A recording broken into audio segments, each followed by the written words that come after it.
Second page எடுத்துக்கோங்க. First page முடிச்சாச்சு, second page third page, மூணாவது பேஜ். Application part 2. பார்ட் 1 போன வாரம் முடிஞ்சிச்சு, இது பார்ட் 2. மற்ற நோய்கள், அதர் டிசீஸ் அப்படின்னு கொடுத்துருக்கிறோம். இதுல மஞ்சள் காமாலை அப்படிங்கிறது ஃபர்ஸ்ட் இருக்கு. மஞ்சள் காமாலை அப்படின்னா என்னன்னு தெரியுமா? ஆங்கிலத்துல இதுக்கு ஜாயிண்டிஸ் அப்படின்னு பேரு. மஞ்சள் காமாலை அப்படின்னா தெரியுமா? எதற்கு தெரியும் அப்படின்னா என்னன்னு சொல்ல முடியுமா? இந்த மஞ்சள் காமாலை எந்த உறுப்புக்கு வரக்கூடிய வியாதி, அதை சொல்ல பார்ப்போம். மஞ்சள் காமாலைங்கிறது எந்த உறுப்புக்கு வரக்கூடிய வியாதி? கல்லீரல், ஆங்கிலத்துல லிவர். இதுல hepatitis A, B, C, D, E, K அது வரைக்கும் போயிருக்கு இல்லையா? அந்த லிவர் அப்படிங்கிற உறுப்பு 5 ராஜ உறுப்புகள்ல மிக மிக முக்கியமான ஒரு உறுப்பு. இதை புரிஞ்சுக்கணும். ஃபர்ஸ்ட் 5 ராஜ உறுப்புகள். எப்படி பஞ்சபூதங்கள் இருக்கோ அந்த மாதிரி 5 ராஜ உறுப்புகள். இந்த 5 ராஜ உறுப்புகளுக்கும் பஞ்சபூதங்களுக்கும் நேரடியான தொடர்பு உண்டு. இதெல்லாம் பிரபஞ்ச ரகசியங்கள், நல்லா புரிஞ்சுக்கணும். அதெல்லாம் இந்த யூனிவர்சலுக்கும் இந்த மனிதனுக்கும் உண்டான ஒரு மிகப்பெரிய ஒரு தொடர்பு. ஏன்னா அண்டத்தில் உள்ளதே பிண்டம், பிண்டத்தில் உள்ளதே அண்டம். அங்க என்னெல்லாம் இருக்கோ அது எல்லாமே இங்க இருக்கு, நமக்குள்ள இருக்கு. அண்டத்துல என்னெல்லாம் இருக்கோ அதெல்லாம் இந்த பிண்டத்துல இருக்கு. அப்போ இந்த பிரபஞ்சத்தின் ஒரு துளிதான் இந்த மனிதன். பஞ்சபூத சேர்க்கையால் உருவானவன் இந்த மனிதன் சொல்லும்போது, அப்ப பஞ்சபூத சக்திகள் நமக்குள்ள வேலை செய்யணும்னு அர்த்தம் இல்லையா? அப்ப அந்த பஞ்சபூத சக்திகள் நமக்குள்ள வேலை செய்யும் போது அது ஒரு உறுப்புகளோட ஒரு ஆர்கனோட கனெக்ஷன் இருக்கு. பஞ்சபூத சக்திகள் ஒரு ஆர்கனோட கனெக்ஷன் இருக்கு, தொடர்புல இருக்கு. இது மாபெரும் ரகசியம், பிரபஞ்ச ரகசியம். இந்த பிரபஞ்ச ரகசியத்தை யார் சரியாக புரிந்து கொண்டார்களோ, புரிந்து கொள்கிறார்களோ அவர்கள் நோய்களை மிக மிக மிக ஈஸியாக வென்று விடலாம். ரொம்ப ஈஸி. இந்த பிரபஞ்ச ரகசியம் தெரியாதவங்க தான் முட்டி மோதுவாங்க. சொல்றது புரியுதா? இதான் சயின்ஸ், சித்தர்கள் சயின்ஸ். இன்னர் சயின்ஸ் பேரு இருக்கு, யோகிக் சயின்ஸ் பேரு.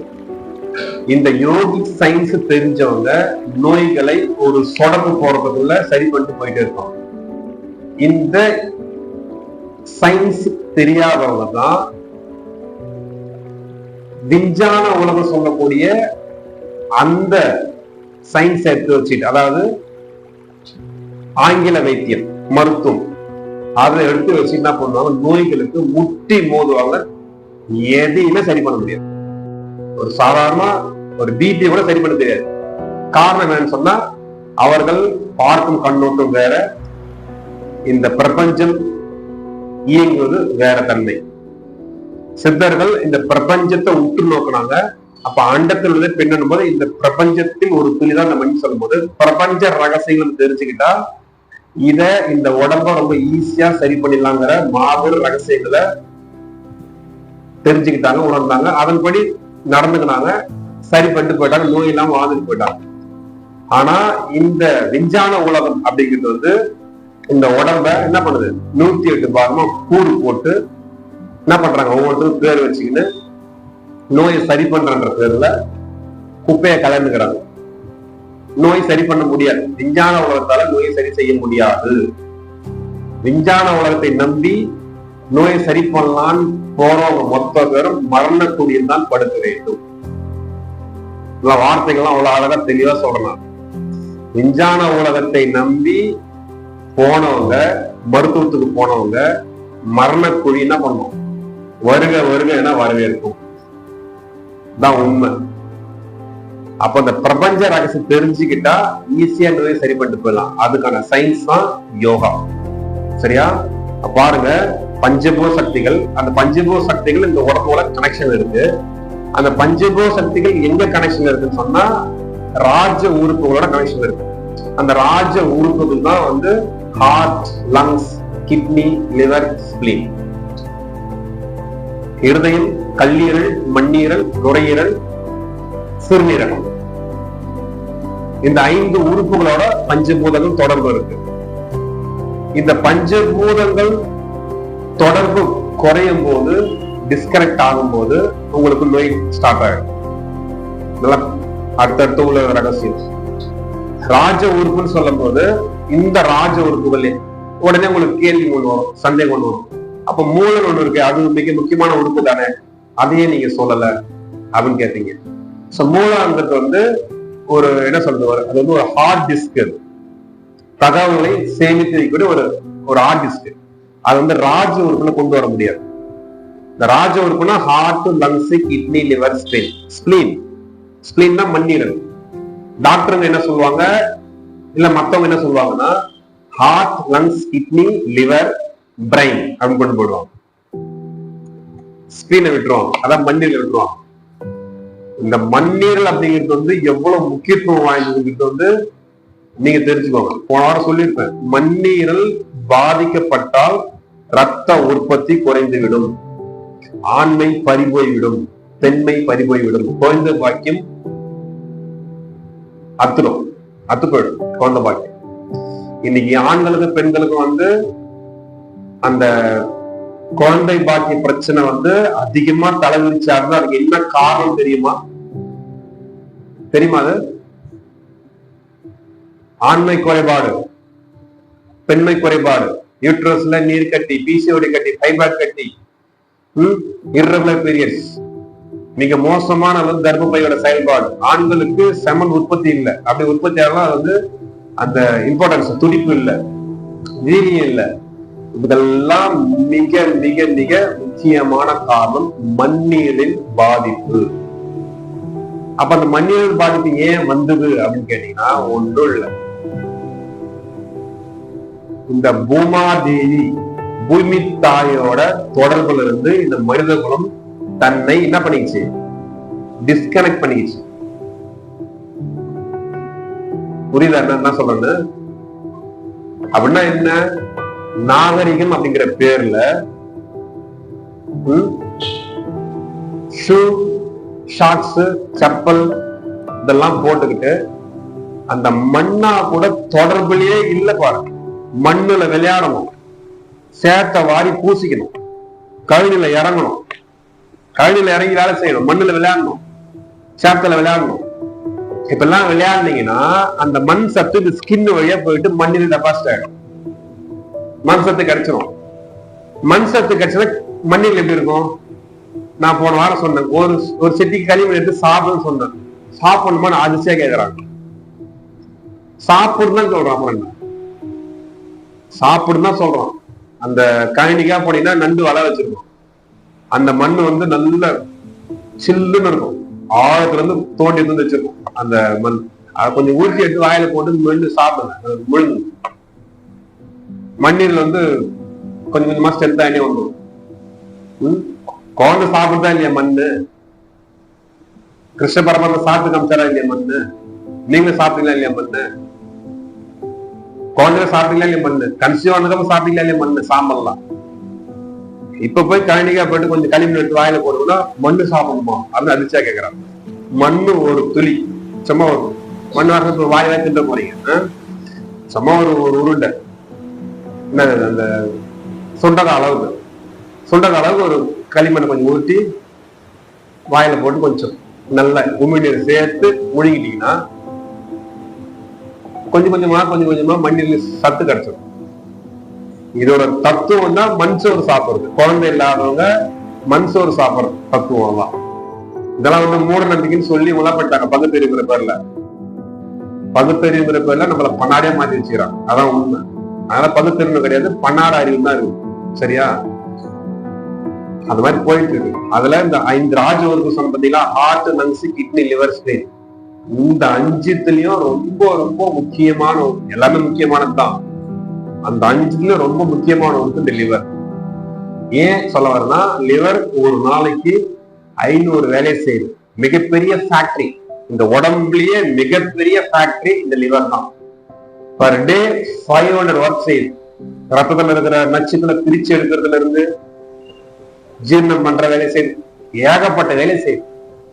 அதான் லிஸ்ட் வரும், சொல்லுவோம் அப்புறமா. லிவரை பத்தி தனி சப்ஜெக்டே இருக்கு, அப்ப தெரியும் நீ.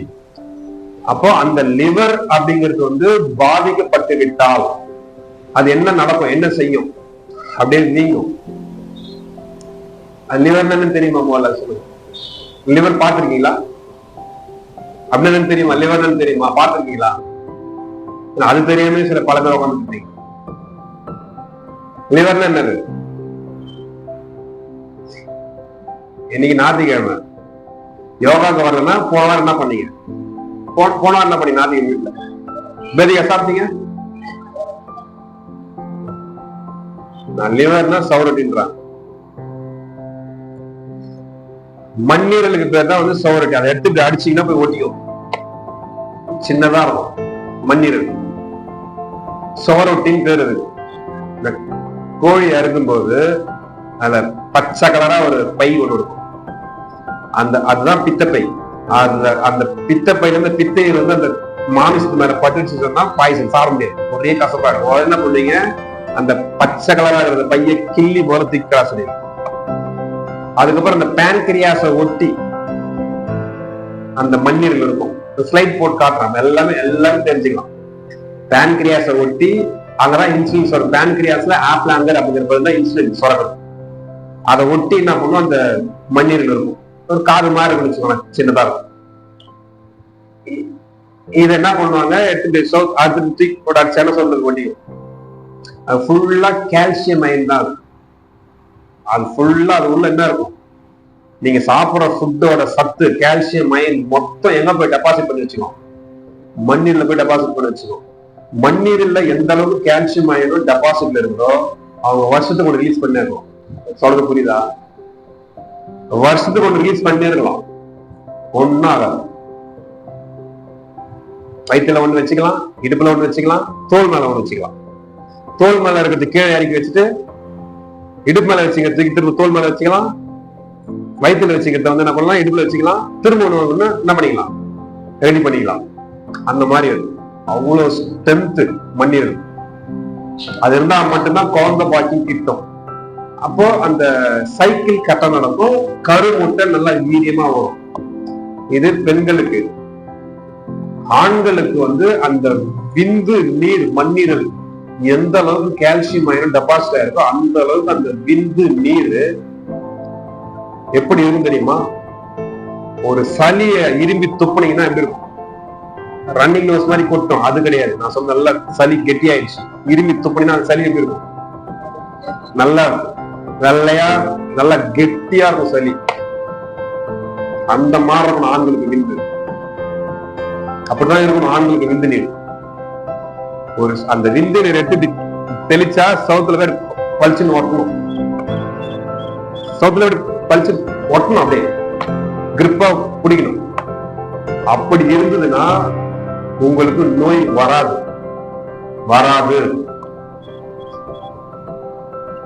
அந்த அந்த மண்ணீரல் வந்து பலவீனம் ஆகாத அந்த விந்து உற்பத்தி எல்லாம் குறைஞ்சிட்டே வரும். மண்ணீரல் சூடாக விந்து நீர் நீர்த்து போய்விடும். தெரிஞ்சுக்கோங்க அதெல்லாம். மண்ணீரல் சூடாக விந்து நீர் நீர்த்து போயிடும். அப்படி விந்து நீர் நீர்த்து போகும்போதுதான் நோய்கள் உங்களுக்கு ஆரம்பமாகிறது. மூட்டு வலி ஆரம்பமாகும், கேஸ்ட்ரிக் ப்ராப்ளம் ஆரம்பமாகும், அப்படியே லைட்டா சுகர் எட்டி பார்க்கும், லைட்டா பிபி எட்டி பார்க்கும், அப்படியே முடி லைட்டா முடி கொட்டும், அப்புறம் முடியெல்லாம் கொஞ்சம் வெயிட்டா மாற ஆரம்பிக்கும். அதான் அந்த மண்ணீரல் வந்து பலமா வச்சுக்கணும்னா மண்ணா கூட நீங்க என்ன பண்ணணும்? பூமி தாயோட என்ன பண்ணீங்க? உறவாட வேண்டும். பூமி தாயின் மடியில் என்ன பண்ணணும்? ஓய்வு எடுக்க வேண்டும், அங்கே உட்கார வேண்டும். அதனால கீழே உட்கார சொல்லணும். புரியுதா? ஏன் கீழே உட்கார இருக்கணும்? நீ நினைச்சிட்டு இருக்கீங்க சேர் போட்டு உட்கார தானே. மண் சத்து உங்களுக்கு கிடைக்கணும். எப்படி கிடைக்கும்? மூலாதாரம் என்ன பண்ணணும்? மூலாதாரம் முதுகு தண்டோட எண்டு லாஸ்ட். இந்த மூலாதாரம் அந்த மண்ணுல தரையில வந்து உட்காரும் போது அந்த சக்கரா ஆக்டிவேட் ஆயிட்டு என்ன பண்ணும்? அந்த மண் சத்தை உறிஞ்சி எடுக்கும். எந்த அளவுக்கு உறிஞ்சி எடுத்துக்குதோ அந்த அளவுக்கு மண்ணீர் வந்து ஸ்ட்ரென்த் ஆகிடும். ஸ்ட்ரென்த் ஆயிடுச்சுன்னா ஆண்மை மீண்டும் புதுப்பிக்கப்படுகிறதுன்னு அர்த்தம், பெண்மை மீண்டும் புதுப்பிக்கப்படுதுன்னு அர்த்தம். அதெல்லாம் கீழ அவகாசம். இன்னைக்கு கீழ அவகாசம் நோவுதுன்னா கஷ்டம்தான். இன்னும் சொல்ல போனா என்ன தேவை பண்ணுவாங்கள, மரத்துக்கடியில கூட்டு போயிட்டு கீழே மண்ணில் உட்கார வைக்கணும். அதான் சரியான விஷயம். அப்படி போய் உட்கார வச்சா ஒத்துப்பீங்களா நீங்க? இப்ப யோகா வந்து மரத்தடியில வச்சு உட்காந்து கத்துப்பீங்களா? நீங்க கத்துப்பீங்களா? மரத்தடியில உட்கார வைக்கிற மாதிரி பாத்ரூம் அப்படி போயிட்டு வாங்க, காத்தாட போயிட்டு வாங்கன்னா ஒரு பாத்ரூம் திட்டுவீங்க. அது உங்களோட விஷயம். அந்த மாதிரி இயற்கையோட இணைஞ்சு வாழவங்களுக்கு நோய் வராது. குருகுலத்துல அதுதான் அப்படிதான் இருந்தது. இதெல்லாம் ஒத்துக்க மாட்டேங்கிறீங்க. சரி, வேற வழி இல்லை, என்ன பண்ணிட்டு இருக்கோம்? இந்த மாதிரி பில்டிங்குள்ள ஒரு ஃபேனை போட்டு வச்சுட்டு டைல்ஸ் போட்டு வச்சுட்டு உட்கார வச்சு கிளாஸ் பண்றோம். அதுக்கே எனக்கு உட்கார முடியலன்னா 30,000 ஃபீஸ் கொடுத்துட்டு குஷன் சேர் போட்டு உட்கார வச்சுட்டு தேரி பாடம் மட்டும் நடத்திட்டு யோகா சூப்பரா வந்து நாலேஜ் எடுத்துன்னு போயிட்டே இருக்கு தான். நாலேஜ்ங்கிறது என்ன? நாலேஜ்ங்கிறது என்னது? அது நாக்கு வழிக்கிற ஒரு டிஷ்யூ பேப்பர். என்னது நாலேஜ்ங்கிறது? எப்படி இருக்கணும் நாலேஜ்? அதாவது நாலேஜ்ங்கிறது எப்படி இருக்கணும்? ஒரு அனுபவத்தோட சேர்ந்ததுதான் நாலேஜ். அதுதான் பக்குவப்படுத்தும். அனுபவம் இல்லாத அறிவு தலைக்கு சுமை, அது ஆணவத்தான் உண்டு பண்ணும். அப்ப அது என்னன்னா, அனுபவமே இல்லாம ஒரு நாலேஜ் நீங்க கேதர் பண்ணீங்கன்னா அது டிஷ்யூ பேப்பர். நாக்கு வழிக்கு யூஸ் பண்ணலாம், வேற தொடச்சு போட்டு யூஸ் பண்ணிக்கலாம், அவ்வளவுதான். சரியா? அது மாதிரி இந்த லிவர் அப்படிங்கிறது ரொம்ப முக்கியமானது. ராஜ உறுப்புல ரொம்ப முக்கியமானது லிவர். டாக்டருக்கு மூளைன்னு சொல்லுவாங்க. மூளைக்கு எங்களை பொறுத்த வரைக்கும் நாங்க என்ன சொல்றோம்னா, மூளைக்கு மூளையே கிடையாது, தூக்கி வாரம் போடணும். என்னது? மூளைக்கு மூளையே கிடையாது, தூக்கி வாரம் போடும். அது வந்து ஒரு ஹார்ட் டிஸ்க், அவ்வளவுதான். அந்த 5 புலன்கள் மூலமா தகவலை சேகரிச்சு கொண்டு போய் டெபாசிட் பண்ணி வச்சுக்கோம். ஒரு ஹார்ட் டிஸ்க் ஃபைல் சேவ் பண்ணி வைக்கிற ஒரு இடம். அதை மெயினா நம்ம கொண்டு வரக்கூடாது. சரியா? ராஜ உறுப்புகள் தான் முக்கியம். Heart, lungs, kidney, liver, spleen. இதுல 5 ராஜ உறுப்புகள்ல மிக முக்கியமான லிவர். அந்த லிவருக்கு வரக்கூடிய வியாதிக்கு பேர் தான் வந்து ஜாயிண்டிஸ், மஞ்சள் காமாலை அப்படின்னு பேரு. அந்த லிவர் ரத்தத்துல இருக்கிற நச்சுக்கள்லாம் மூச்சு எடுக்கலன்னா ரத்தத்துல அந்த பிலிருபின் அப்படிங்கிற ஒரு நச்சு அதிகமாகி என்ன ஆயிடும்? மஞ்சள் காமாலை, ஜாயிண்டிஸ் நோயை உண்டு பண்ணும். இந்த ஜாயிண்டிஸுக்கு ஆங்கில மருத்துவத்தில் மருந்துகள் உண்டா என்று கேட்டால்,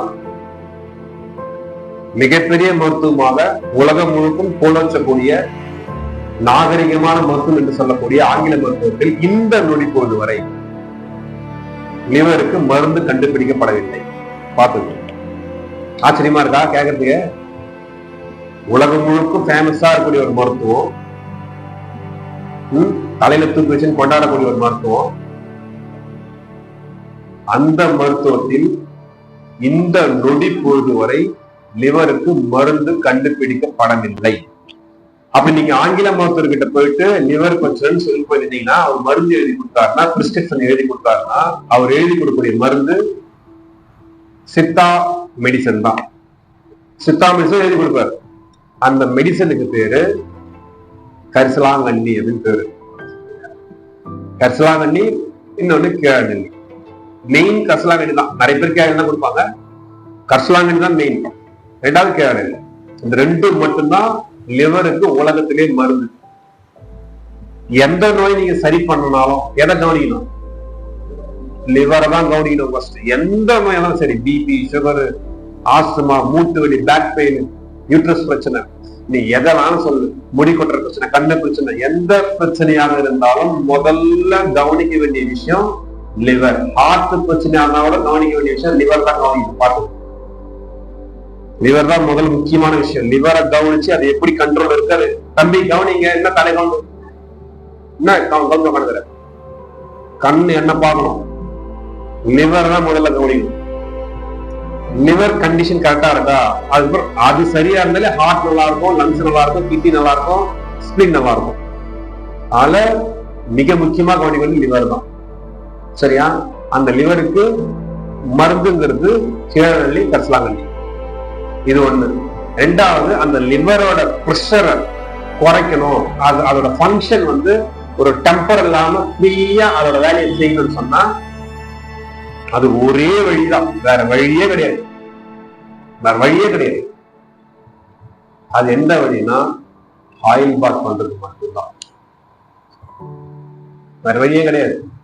லிவர் நல்லா ஃபங்க்ஷன் பண்ணணுமா, தன்னோட வேலையும் முழுசா ஒழுங்கா செய்யணுமா, ஆயில் பாத் செய்வது மட்டுமே வழி, வேற வழிமுறைகள் கிடையாது. இன்னொன்னு, அந்த லிவர்ல அழுக்குகள் அதிகமா சேர்ந்து போச்சுன்னா, கழிவு சேர்ந்து போச்சுன்னா ரொம்ப ஸ்டெயின் பண்ணி வேலை செய்யும். அப்ப அந்த லிவர்ல இருக்கிற கழிவுகள்லாம் வந்து வெளில எடுக்கும். அதை எடுக்கிறதுக்காக ரொம்ப அற்புதமான ஒரு டெக்னிக்லாம் நாங்க யூஸ் பண்ணுவோம். அந்த டெக்னிக்லாம் வந்து பெரிய விஷயமா இருக்கும். லிவர் சுத்தமாக ஆள் முகம் மாறட்டும், உருவம் மாறட்டும், நோய்கள்லாம் அப்படியே படிப்படியா சரியான இருக்கும். கண்ணெதிரில பார்க்க முடியும், கண்ணெதிரில தெரியும் அப்படியே லிவர் சரியாக. அதுக்கு கிரியா அப்படிங்கிற ஒரு பயிற்சி செய்வோம். அது இப்போ சொல்ல முடியாது, அதுக்கு நேரம் வரட்டும். அது சொல்லும் போதே அது அப்படியே பிரமிப்பா இருக்கும், பிரம்மாண்டமா இருக்கும். சிலர் பயம் கூட வரும், இதெல்லாம் நான் செய்யணுமா, என்ன விட்டுருங்களேன்ற கூட பயம் வரும். ஆனா நான் அந்த மாதிரி சொல்லுவேன், செய்யும்போது ரொம்ப ஈஸியா இருக்கும். இவ்வளவுதான். லிவரை நோய் வந்துட்டா சரி பண்றதுக்கு ஒரே வழி கரிசலாங்கண்ணி, கேழ்நெல். லிவர் தன்னோட வேலைகளை வந்து ஃப்ரீயா செய்யறதுக்கு ஆயில் பாத். லிவர்ல இருக்கிற கசடுகள், கழிவுகள், ஃபேட்டி லிவர், இந்த மாதிரி பிரச்சனை எல்லாம் வந்து சரி பண்றதுக்கு கிரியா. இவ்வளவுதான், 3 தான் வழி, வேற வழி கிடையாது. லிவர் பிரச்சனை வந்துட்டா அந்த லிவர் டிரான்ஸ்பிளான்டேஷன் எல்லாம் பண்றாங்க. இதெல்லாம் உங்களுக்கு கொடுமை பாருங்க. இன்னொருத்தர் லிவரை பாதி கட் பண்ணி எடுத்து வச்சிருவாங்களாம், இவர் காப்பாத்துருவாங்களாம். எப்படி நடக்கும் அதெல்லாம்? அது பாதி அறுத்து எடுத்தாங்களா அவர் லிவர், அவர் தண்ணி சொன்னாங்க. முதல்ல லிவர்னாலும் தெரியுமா, பாத்துருக்கீங்களா? லிவர்னாலும் தெரியும், பாத்துருக்கீங்களா? ஈரல் இன்னும் புரியல, தெரியலன்னா யோகா முடிச்சுட்டு அப்படியே கடைக்கு போங்க. வாங்காதீங்க, வாங்க தேவை சொல்ல. அப்படிதான் வந்தீங்களா? அந்த மாதிரிதான் வந்தீங்க. அந்த கொக்கியில ஒரு பக்கம் வந்து தலை இல்லாம 4 கால் தொங்கின்னு இருக்கும் உடம்போட, அது விட்டுருங்க. இன்னொரு பக்கம் இந்த குடல் இங்க என்னென்ன போட்டு அப்பதான் அது பிரவுன் கலர் தொங்கின்னு இருக்கும், பிரவுன் கலர்ல இருக்கும். அது இப்பதான் லிவர்னு பேரு. சரியா? அந்த லிவர் தான் ரொம்ப முக்கியமானது. அதுக்கு நோய் வந்துடுச்சுன்னு சொன்னா, இல்ல அது பாதிக்கப்படுதுன்னு சொன்னா, எந்த வகையெல்லாம் பாதிக்கப்படும் சொல்லுங்க பார்க்கலாம். எப்பெல்லாம் லிவர் பாதிக்கப்படும்? நீங்க பயங்கரமான வேலை எல்லாம் பண்றீங்க, தெல்லாலகடி வேலை எல்லாம் நிறைய பண்றீங்க. அந்த லிவர் என்ன பண்ணுது? ஒவ்வொரு நாளும் நல்லா இருப்பா எப்பா, நல்லா இருப்பா வாழ்த்துட்டே இருக்கு ஒவ்வொரு நாளும். அந்த வேலை எல்லாம் என்னென்ன வேலை செய்றீங்க சொல்லுங்க? லிவர் நல்லா இருக்கு, அந்த வேலை செஞ்சுக்கிறீங்க, அது சொல்லுங்க, என்னென்ன வேலை செய்றீங்க சொல்லுங்க. டெய்லி வாழ்த்துது, புண்ணியவானே இந்த ஒரு நல்ல வேலையை செஞ்சியே, நீ நல்லா இருப்பா சொல்லுது. அது என்ன வேலை? பாரு, இப்ப வாயத்தரங்களும் பாருங்க, எழுந்து வாயிலே குத்துமா? நீங்க எழுந்து வாயிலே குத்துங்களா? வாயில என்ன பண்றீங்க சொல்லுங்க? லிவர் நல்ல ஃபங்க்ஷன் நல்லா ஆகிறதுக்கு சில வேலை செய்றீங்க. என்ன வேலை பண்றீங்க சொல்லுங்க? யோகா செய்றீங்களா? இந்த மாதிரி அபாண்டமா பேசக்கூடாது. போகா செய்றீங்கன்னா சொல்லுங்க, யோகா செய்யுங்க சொல்லாதீங்க. இப்படி பண்ற அட்டூழியம் பாருங்க. Fried rice, noodles, chicken, mutton, வறுச்சது, தீச்சது, பொரிச்சது, சரி இதெல்லாம் கூட ஒழிஞ்சு போக கூட விட்டு துவைச்சிடலாம். ஏதோ நாக்கு ருசி கண்ட போனன்னு சொல்லிட்டு விட்டுடலாம். இந்த குடிப்பாங்க, குடிக்கிறது, பார்க்க போறது, ஆன்ஸ் போறது, ஸ்மோக் பண்றது, இதெல்லாம் எவ்வளவு மோசமான செயல் தெரியுமா? குடிச்சா மிக மோசமான அளவு பாதிக்கப்படக்கூடிய உறுப்பு ஒண்ணு லிவர், இன்னொன்னு கிட்னி. ராஜ உறுப்பு, ராஜ உறுப்பு பாத்துங்க. ராஜ உறுப்புனா என்ன? அது மீன் என்னன்னு தெரியுமா? ராஜ உறுப்புனா நோய் வராது, அதனால அதுக்கு ராஜ உறுப்பு. நோய் வராது, அதனாலதான் அதுக்கு ராஜ உறுப்பு. வரவும் கூடாது. சொல்றது புரியுதா? நோய் வராது, வரவும் கூடாது. வந்தாலும் தானாவே சரி செய்து கொள்ளக்கூடியது, அதுதான் அதுக்கு ராஜ உறுப்பு. தானாவே சரியாயிடும். எது எது எது தன்னை தானே சரி பண்ணிக்கும்? Heart, lungs, kidney, liver, spleen. இந்த 5 தன்னை தானாகவே சரி செய்து கொள்ளும். அதை புரிஞ்சுக்கிட்டு அதுக்கு சப்போர்ட் பண்ணீங்கன்னா ஓகே ஆயிடும். மருந்தெல்லாம் தேவையில்லை. அது என்ன பண்ணா அது சரியாயிடும். அதுக்கு ஈக்குவலா அதுக்கு அது இயற்கையான ரூட்ல போனா அதே தன்னை சரி பண்ணி நீங்க சரி பண்றன்ற பேர்ல நீங்க பண்றீங்க பாரு அட்டுழியம். அதுதான் அது வந்து எமனா வந்து முடியுது. கிட்னி ஸ்டோன் உடைக்கிறதுக்கு வந்து லேசர் அடிக்கிறது, அப்புறம் இங்கிலீஷ் மாத்திரை சாப்பிடுறது, நீங்க சாப்பிடுற ஆங்கில மருந்தோட மருந்தெல்லாம் வந்து விஷத்தெல்லாம் முறிச்சு எடுத்து யூரின்ல தவறுறது. இந்த முறிச்சுறதுலாம் யாரு? லிவர் பண்ற வேலை. லிவர் தான் பண்ணி அந்த வேலை. மருந்துல இருக்கிற விஷத்தெல்லாம் முறிச்சு லிவர் தான் காப்பாத்தினீங்க. அப்ப எவ்வளவு தாங்கு பாரு, எவ்வளவு அட்டுழுக்கு தாங்கு பாரு. அதனால அதுக்கு ஒரு செல்ல பேர் ஒன்று இருக்கு. அதுக்கு பேர் வந்து லிவருக்கு இன்னொரு செல்ல பேர் வந்து சுமை தாங்கின்னு பேரு. என்ன பேரு? சுமை தாங்கி. நீங்க பண்ற அட்டுழுக்கெல்லாம் தாங்கும். தாங்கி என்ன பண்ணுவது? டெய்லி படுபாவி அநேகம் பண்ணேடா, கொஞ்சம் கூட மனசாட்சி இல்லையா உனக்கு? இந்த மாதிரி குடிக்கிறீங்க, இந்த மாதிரி சிகரெட் குடிக்கிறீங்க, இந்த மாதிரி பாக் போடைய ஆன்ஸ் போடைய. இந்த ஆன்ஸ்னா என்ன தெரியுமா? இங்க வைப்பாங்கல்ல, இங்க வைப்பாங்களா? அந்த உமிழ்நீர் வர இங்க வைப்பாங்களா? சிலர் இங்க வைப்பாங்க, பல பேர் இங்கதான் வைப்பாங்க. இந்த இடத்துல இந்த இடம் என்ன இடம்? அது இந்த இடம் என்ன இடம்? உமிழ்நீர் சுரக்கக்கூடிய இடம். உமிழ்நீர் சுரக்கக்கூடிய இடம். அந்த உமிழ்நீர்ல அமைலேஸ் அப்படிங்கிற ஒரு நொதி பொருள் இருக்கு. நீங்க சாப்பிடுற உணவுல அந்த உமிழ்நீர் கலந்து, எந்த அளவுக்கு அந்த சாப்பிடுற உணவு நீங்க வந்து உமிழ்நீர் கலந்து நீங்க மென்னு மொழியை சாப்பிடுறீங்களோ அந்த அளவுக்கு தான் வந்து பேன்கிரியாஸ் வந்து இன்சுலின் சுரக்கும். பீட்டா செல்கள் வந்து என்ன பண்ணும்? இன்சுலின் சுரக்க வைக்கும். மென்னு முழுங்காம அப்படியே முழுங்கிறது வந்து இன்சுலின் சுரக்காது. புரியுதா? இந்த இடத்துல இருக்கிற உமிழ்நீர் சுரந்து வாயில உணவு வச்சு நல்லா எத்தனை முறை மெல்லணும் தெரியுமா? அது வாயில வைக்கக்கூடிய உணவை 21 முறை மெல்லணும், 21 டைம்ஸ். அப்ப அந்த உணவு என்ன ஆகும்? சல்லுன்னு போயிடும். அந்த ருசி என்ன ஆயிடும்? சல்லு நீர்த்து போயிடும். அந்த மாதிரி மென்னு முழுங்கிறதுக்கு சுகர்ங்கிற பேச்சுக்கு இடமே கிடையாது. இந்த கோழி மூங்குற மாதிரி மூங்குறாங்க பாரு, அவங்கதான் இன்சுலின் சுரக்காது. குறைஞ்சபட்சம் 7 முறையாவது மெல்லும். 7 முறை குறைஞ்சபட்சம். அந்த உணவின் சுவை இந்த நாக்குல வாயில இருக்கக்கூடிய இந்த சுவை அரும்புகள் முட்டுகள் வந்து உணரணும். அந்த மாதிரி உணர்ந்து நீங்க மென்னு முழுந்தீங்கன்னா இன்சுலின் சுரக்க கரெக்டா, ஏன்னா சுரக்காது. அப்ப அந்த உமிழ்நீர் சுரக்கிற இடத்துல போயிட்டு என்ன பண்ணுவாங்க? பாக்கு வைக்கிறாரு, ஆன்ஸ் வைக்கிறாரு. அந்த மாதிரி ஆன்ஸ் அந்த இடத்துல வைக்கிறாருன்னா அதுக்கு பேர் ஆன்ஸ் கிடையாது, அதுக்கு பேர் வந்து ஆப்புன்னு பேரு. என்ன பேரு? ஆமா, ஆன்ஸ் சொல்றது வந்து ஆப்புன்னு பேரு. அப்படின்னா என்ன அர்த்தம்? ஆப்புன்னு என்ன அர்த்தம் தெரியுமா? என்னன்னு, யாரு ஒருவர் இந்த உமிழ்நீர் சுரக்கூடிய இடத்தில் ஆப்பு வைக்கிறார்களோ, ஆன்ஸ் வைக்கிறார்களோ, அவர்களுக்கு இங்க ஒரு உமிழ்நீர் சுரக்குது, கீழே ஒரு உமிழ்நீர் சுரக்குது. என்னது? விந்து நீர், செமன். இந்த இடத்துல ஆப்பு வைக்கிறவங்களுக்கு அந்த இடத்துல அந்த நீர் சுரக்காது, கெட்டு போயிடும். தெரியுமா? அது உயிரினுக்கெல்லாம் செத்து போயிடும். ஸ்பெர்ம் கவுண்டிங் இருக்காது, துடிப்பு இருக்காது. அந்த அந்த அந்த உயிரினுக்குள்ள அந்த பாக்கோட விஷம் ஃபுல்லா அதில் தான் இருக்கும், பாய்சன் ஃபுல்லா அதில் தான் இருக்கும்.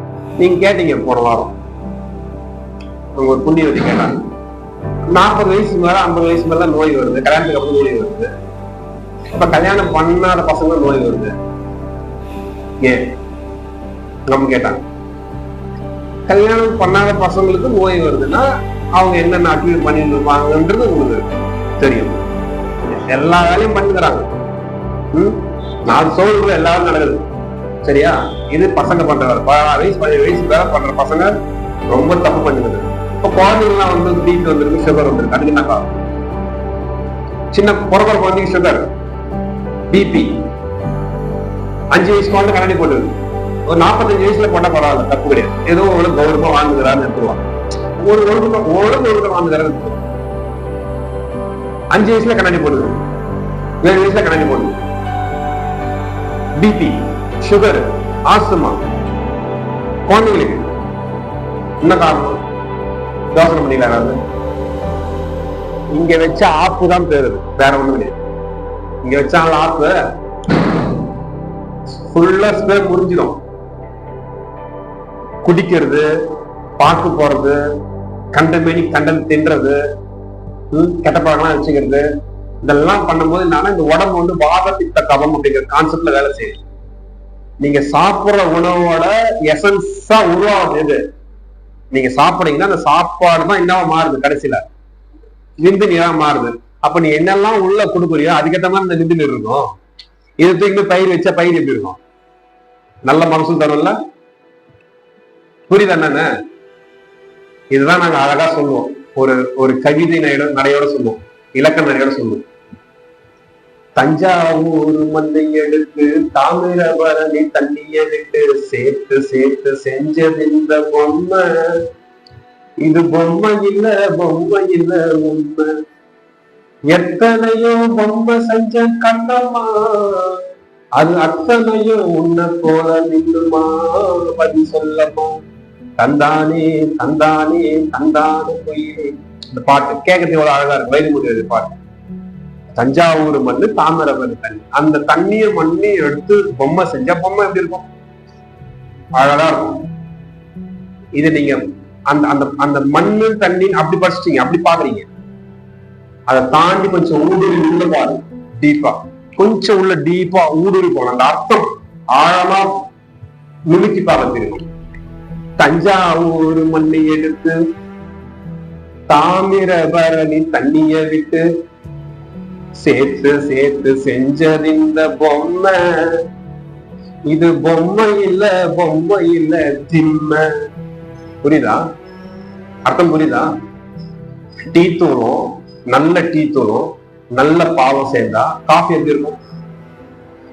சூப்பரா இருக்கும். பேஸ் வீஷ் நரசஸ் காஃபி நல்லா இருக்கும் அப்படின்னு சொல்லுவீங்க. டீ தூள் சரியில்லை, பால் சரியில்லை. டீ தூள் சரியில்லை, பால் சரியில்லை, ரெண்டுமே சேர்ந்து காஃபி வந்தா பெரும்.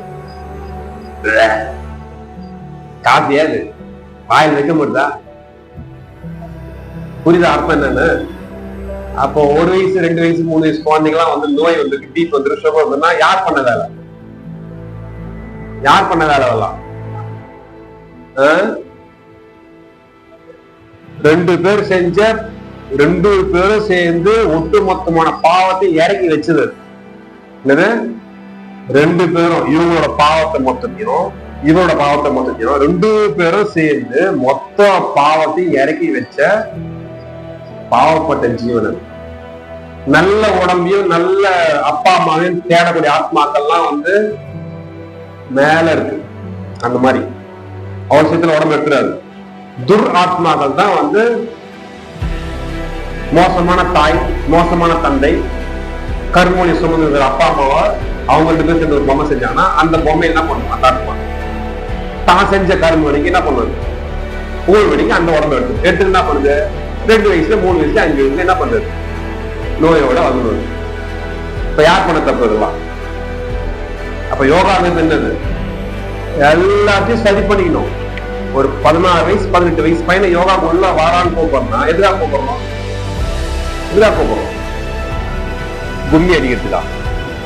உள்ள அது மாதிரி வந்தாங்கன்னா எல்லா விஷயம் கத்துக்கிட்டு தப்பு வைப்பெல்லாம் கத்துக்கிட்டு, அது தப்பு பண்ண தப்பு கத்துக்கிட்டு இல்லை, என்னெல்லாம் தப்பு பண்றங்கிற விஷயத்த தெரிஞ்சுக்கிட்டு தப்பு பண்ணாம ஒரு ஒரு ஒரு கண்ணியமான ஒரு சரியான ஒரு வாழ்க்கைய வாழணும்னா அவன் உடம்புல வாத பித்த கப்பெல்லாம் சரியாயிட்டு அவனுக்கு சமநிலை இருக்கும், தெளிவா இருக்குமா? குற்றம் கல்யாணத்துக்கு போற பெண்கள் எல்லாம் குண்டாயிடுறாங்க, உண்டாடுறாங்களா அடுத்த விஷயம். குண்டாயிடுறாங்க. ஏன் குண்டாடுறாங்க? நீ நினைப்பீங்க கல்யாணத்துக்கு அப்புறம் நம்ம வந்து சாப்பிட்டு தூங்குறோம், ஹாப்பியா இருக்கிறோம், அதெல்லாம் குண்டாயிரும் நினைச்சுக்கிறீங்க. ஒரு கர்மமும் கிடையாது. அங்க இருக்கிற மொத்த நோய் என்ன பண்றான்? அங்க இருக்கிற மொத்த நோய் வாத பித்த கபம் விந்துல இருக்கு. வாத உடம்பா இருந்தா வாத விந்து, பித்த உடம்பா தான் பித்த விந்து, கப உடம்பா தான் கப விந்து. அதை தூய்மை நிலத்துல பயிர் போட்டானா, பயிர் வச்சா என்ன நீ பயிரை வச்சு அதை தானே மகசூல் பண்ணி கொடுக்கும். நீ என்ன பயிர் வச்சு அதை மகசூல் வரும். நெல் போட்டா நெல்லு கொடுக்கும், வேர்கடலை போட்டா வேர்கடலை கொடுக்கும். அந்த விதை எவ்வளவு தரமா இருக்கோ அதை வந்து மகசூல் ஆக்கி கொடுக்கறது தான் அதோட வேலை. அதனால அது முடிஞ்சு போச்சு. ஆனா அந்த மண்ணும் கரெக்டா இருக்கணும், அப்பதான் வந்து நல்ல வளர்ச்சி இருக்கும். ஆனா மேக்சிமம் மெயினா எங்க பிரச்சனை? இங்க இருக்கிறதா தூக்கிட்டு வந்து அங்க டிரான்ஸ்பர் பண்ணிடுறாரு. நிலம் உங்க கர்ப்பப்பை தான் நிலம், வேற ஒண்ணும் கிடையாது. விதைங்கிறது அவனுக்கு விந்துதான் விதை. இது தூக்கி நிலத்துல போட்டாருன்னா நிலம் என்ன ஆகி போட்டாங்க, சீரழியுது. அப்படி சீரழியுறதுதான் உடம்பு வந்து ஊதி போயிடும். வாத சம்பந்தமான விந்து தூக்கி அங்க போட்டாருன்னா 3 மாசம் 6 மாசத்துல வந்து பாப்பா வந்து பீப்பாவை மாறிடுது, தகர தின்னு மாதிரி ஆயிடுது, தின்னு மாதிரி ஆயிடுது. என்னன்னு கேட்டா கல்யாணத்துக்கு அப்புறம் சாப்பிட்டு சந்தோஷமா இருக்கிறதுனால நல்லா கவனிக்கிறாரு, வீட்டுக்காரர் நல்லா சாப்பாடு போட்டு நல்லா கவனிக்கிறாரு, நல்லா சந்தோஷத்துல பூரிச்சு போச்சு, அப்படியே பூரிச்சு போச்சு. உங்களுக்கு ஏன் அந்த நோயெல்லாம் வருது? பிபி வருது, சுகர் வருது, ஆஸ்துமா வருது, மூட்டு வருது, செக்ஸுவல் கேன்சர் பிரச்சனை எல்லாம் வருது. அவங்க என்ன பண்றாங்க, இந்தாடா அப்பா நீ எனக்கு கொடுத்தனா நான் உனக்கு கொடுக்குறேன், நீ வாங்கிக்கோ. திருப்பி 2 பேரும் ஷேர் பண்ணிக்கிட்டு தான் வந்து இல்லறம், வேற ஒண்ணும் கிடையாது. தனக்கு இருக்கிற நோய நீ வாங்கிக்கோ, உனக்கு இருக்கிற நோய எனக்கு விட்டுரு. இதுக்கு பேர் தான் இல்லற வாழ்க்கைன்னு. சரியா? அப்ப என்ன செய்யணும்னா, ஒரு ஆண் மகன் என்பவன் தன்னோட சமன் விஷயத்துல வந்து கரெக்டா இருக்கணும். ஒரு பெண் என்பவள் அந்த நிலத்தர விஷயத்துல வந்து, நிலம்னா கர்ப்ப விஷயத்துல கரெக்டா இருக்கணும். இப்படி சரியா இருந்துகிட்டு தூய்மையா வாத பித்த கபம் இல்லாம தோஷம் இல்லாம தூய்மையான மாசு மறுவற்ற ஒரு கர்ப்பப்பை, கருமுட்டை, மாசு மறுவற்ற ஒரு விந்து நீர், விந்து ரெண்டுமே சேருதுன்னா யார் வந்து போறப்பா சொல்லுங்க? அவர் சிவ அம்சம். அவர் சுவாமி விவேகானந்தர் சிவ அம்சம். மீண்டும் பிறப்பார். அந்த மாதிரியான தாய் தந்தை எதிர்பார்க்கிறது எல்லா உயர்ந்த ஆத்மாவும். புரியுதா? இந்த நொந்து போனது, துப்பு கோவம், இதெல்லாம் வந்து தோஷமுடைய அப்பா அம்மாவை தேர்ந்தெடுத்து என்ன பண்ணும், பிறந்து என்ன பண்ணும், தான் கர்ம அனுபவிச்சுன்னு வாழ்ந்துடும். இதெல்லாம் சரிப்படுறதுதான் யோகாவுவான். 18 வயசு பையனை உள்ள கூப்பிட்டு நான் அட்டுவே மாட்டான். யோகா போனா சாமியார மாத்திரியா, நீ தான் யோகா போய் கேட்டு போயிட்ட, நான் வேற வரணுமா? அதெல்லாம் 60 வயசுக்கு அப்புறம் தான். 60 வயசுக்கு அப்புறம் தான் கல்யாணம் பண்ணி குடும்பத்தை போற. அப்படின்னா நீ 60 வயசுக்கு அப்புறம் வரலாம். நீ எப்ப கல்யாணம் பண்ணி குடும்பத்தை போற? 25 to 30க்குள்ள. அப்ப 25 to 30க்குள்ளா அப்ப நீ 20ல வந்தாதான் என்ன பண்ண முடியும், ஒழுங்கா வச்சுக்க முடியும். அதுதான் 18ல உள்ள வாங்குறது. போய் யோகாவுக்கு போய் உட்காந்து இந்த விஷயம் கத்துக்கிட்டு ஒழுங்கா 4 சவுத்துக்குள்ள என்ன நடக்குன்னு தெரியுமா பெற்றோர்கள்? அதனால பாத்துக்கோங்க. 18 வயசுல உள்ள யோகா வரணும். இதெல்லாம் வந்து சரி பண்ணிக்கிட்டா நல்ல ஆரோக்கியமான குழந்தையை பெற்றுக்கிட்டு ஒரு ஆரோக்கியமான வாழ்க்கையை வாழ்றதுக்கு தான் யோகா நடக்குது. இதுக்கு தான் குருகுல கல்வின்னு பேரு. இந்த யோகா வந்து குருகுல கல்வி உள்ள உருவாக்கப்பட்ட ஒரு பயிற்சி. இது வந்து கல்வி முறை, கல்வி திட்டம். புரியலையா? இது வந்து ஒரு சாதாரண ஒரு ஆசன பயிற்சி சொல்லி தரக்கூடிய இடம் இல்லை. இது வந்து ஒரு கோர்ஸ், ஒரு டிப்ளமோ கோர்ஸ், ஒரு கல்வி திட்டம். யோகாங்கிறது நம்ம கொண்டு போறது ஒரு கல்வி திட்டம், குருகுல கல்வி, வாழ்வியல் முறை. மத்த யோகம் இது ஒண்ணு கிடையாது. புரிஞ்சுதா? இத கத்து கொடுத்துட்டா ஒவ்வொருத்தரும் அப்துல் கலாம் தான் பாத்துங்க, ஒவ்வொருத்தரும் விவேகானந்த் தான், ஒவ்வொருத்தரும் அன்னை சாரா தேவி தான், ஒவ்வொருத்தரும் வேலுநாச்சியார் தான், தெரசா தான், எல்லாம் ஒவ்வொருத்தரும் கல்பனா சாவ்லா தான், எல்லாம் ஒவ்வொன்றும் நடக்குதா பத்தியா? நீ கொடுக்கணும் எனக்கு என்ன? நான் ஒரு தனி சாம்பிரத்தை உருவாக்கி என்ன பண்றேன், நான் நடத்துறேன் 1 வருஷம், இதோ நடத்துங்கிறேன். பாருங்க, யோகாவுக்கு வரத்துக்கு முன்னாடி இந்த முகத்தையும் இப்ப வந்து உட்காந்துக்கிற முகத்தையும் பார்த்தா எப்படி இருக்கு? கண்டிப்பா உங்க முகம் மாறி இருக்கு. நம்பிக்கை வந்துருக்கு, நம்பிக்கை பிறந்திருக்கு, முகம் மாறுது. ஏன்னா கட்டணத்துல உட்காந்துக்கிறீங்க, கட்டண விஷயம் கத்துக்கிறீங்க. இந்த இடத்துல வந்து உட்காந்து கத்துக்கிறதுக்கு இன்ன காரணம் சொல்றது. அதனால பாத்துக்கோங்க, முறையா கத்துக்கணும். நோய்கள் குழந்தைங்களுக்கு ஏன் வருதுன்றது தெரிஞ்சு போச்சா? தஞ்சாவூர் மண்ணு தாமிரபரணி தண்ணி சரியில்லை அப்படின்னு அர்த்தம். ஒரு வயசு பசங்க நோய் வருதுன்னா செலவு பண்றாங்க, ஓவரா செலவு பண்றாங்க. கொஞ்சம் ப்ரொடக்ஷன் அதிகமா இருந்தாலும் தெரியல, ஏன்னா அந்த வயசுல ப்ரொடக்ஷன் இருக்குது, தெரியல. சரி, கொஞ்சம் சிம்டம்ஸ், கை வருது, கால் வருது, ஒரு தலைவலி, இதோட நின்று போயிடும். கல்யாணம் பண்ண உடனே 3 மாசம் ஸ்டார்ட் ஆயிடும், வயிறு திம்முன்னு ஆயிடும், பம்மு ஆயிடும். அப்பவே ஸ்டார்ட் ஆயிடுச்சுன்னா 3 மாசம் சாப்பிட்டு வேலை பண்ணிட்டா லிவர் என்ன ஆகுதுங்க, பயங்கர சூடாயிடுது, செம்மையா அடி வாங்குது. அடி வாங்கினது அபான காத்து எல்லாம் சீக்கிரம் அடைஞ்சு பம்முன்னு பயிர் என்ன ஆயிட்டாங்க.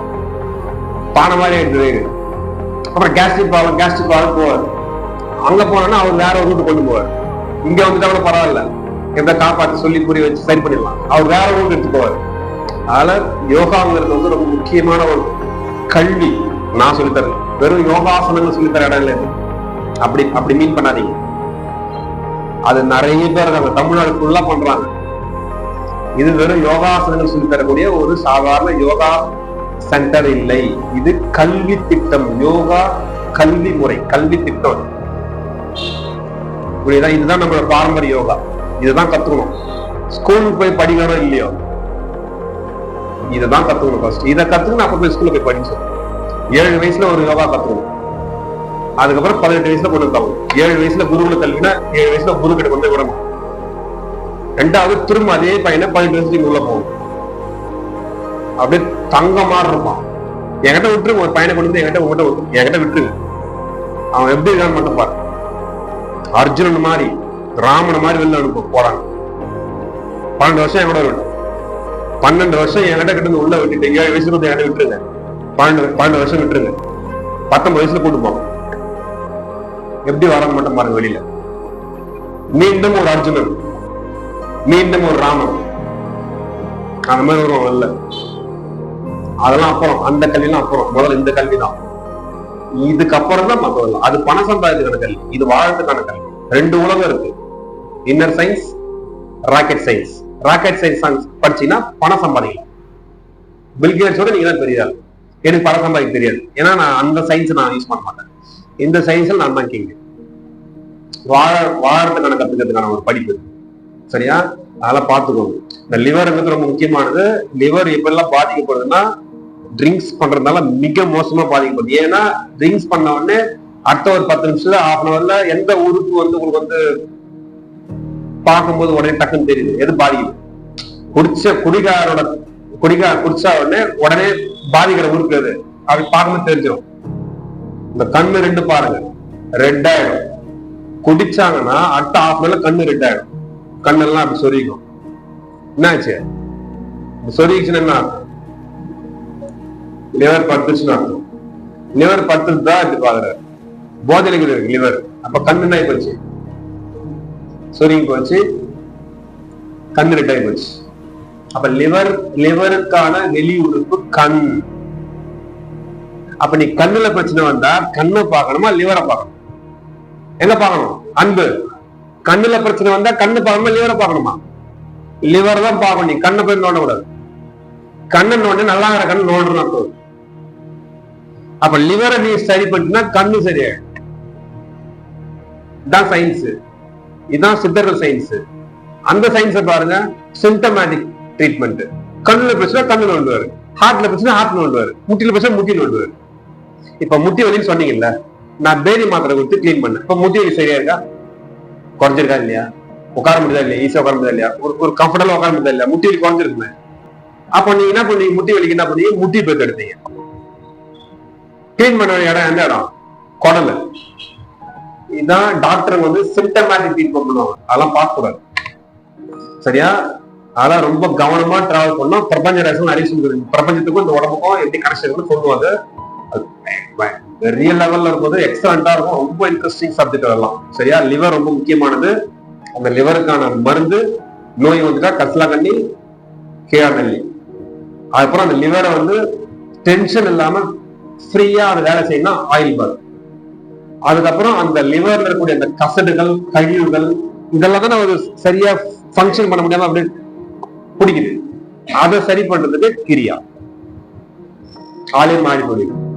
மஞ்சள் காமாலை அப்படிங்கிறது லிவர் பரவு நோய். இது யாருக்கா வந்திருக்கா? மஞ்சள் காமாலை, ஜாண்டிஸ், அந்த மாதிரி வந்து இருந்தா மீண்டும் வருவதற்கான வாய்ப்புகள் உண்டு. மீண்டும் வருவதற்கான வாய்ப்புகள் எப்ப வந்துருமா? 5th படிக்கும் போதா? 25 வயசுல வந்துதா?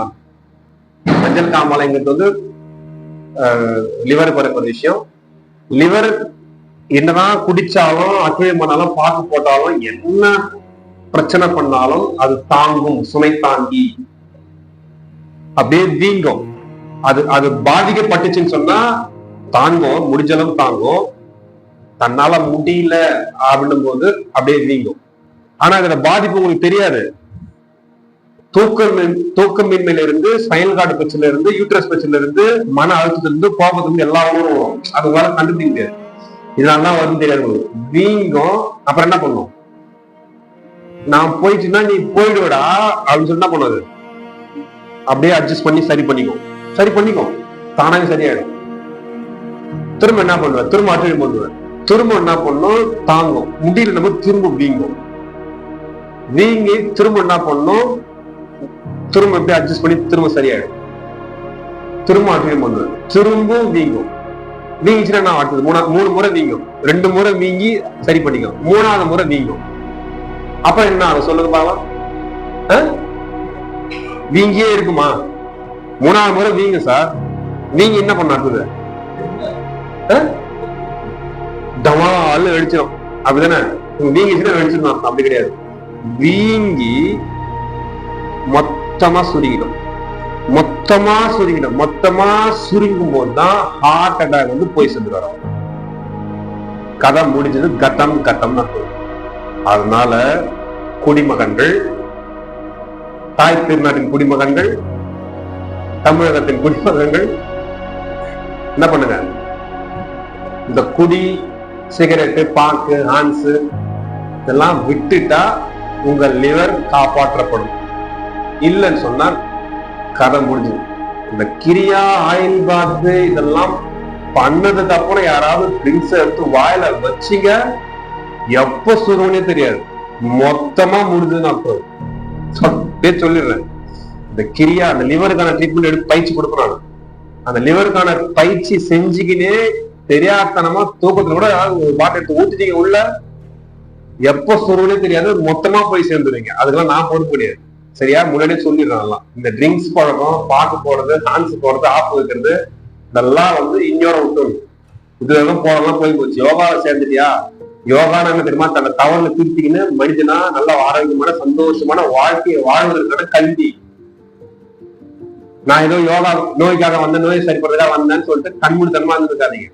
இங்க நோய் சரி பண்றதால நாங்க இந்த வேலையை செய்யவே மாட்டேன்.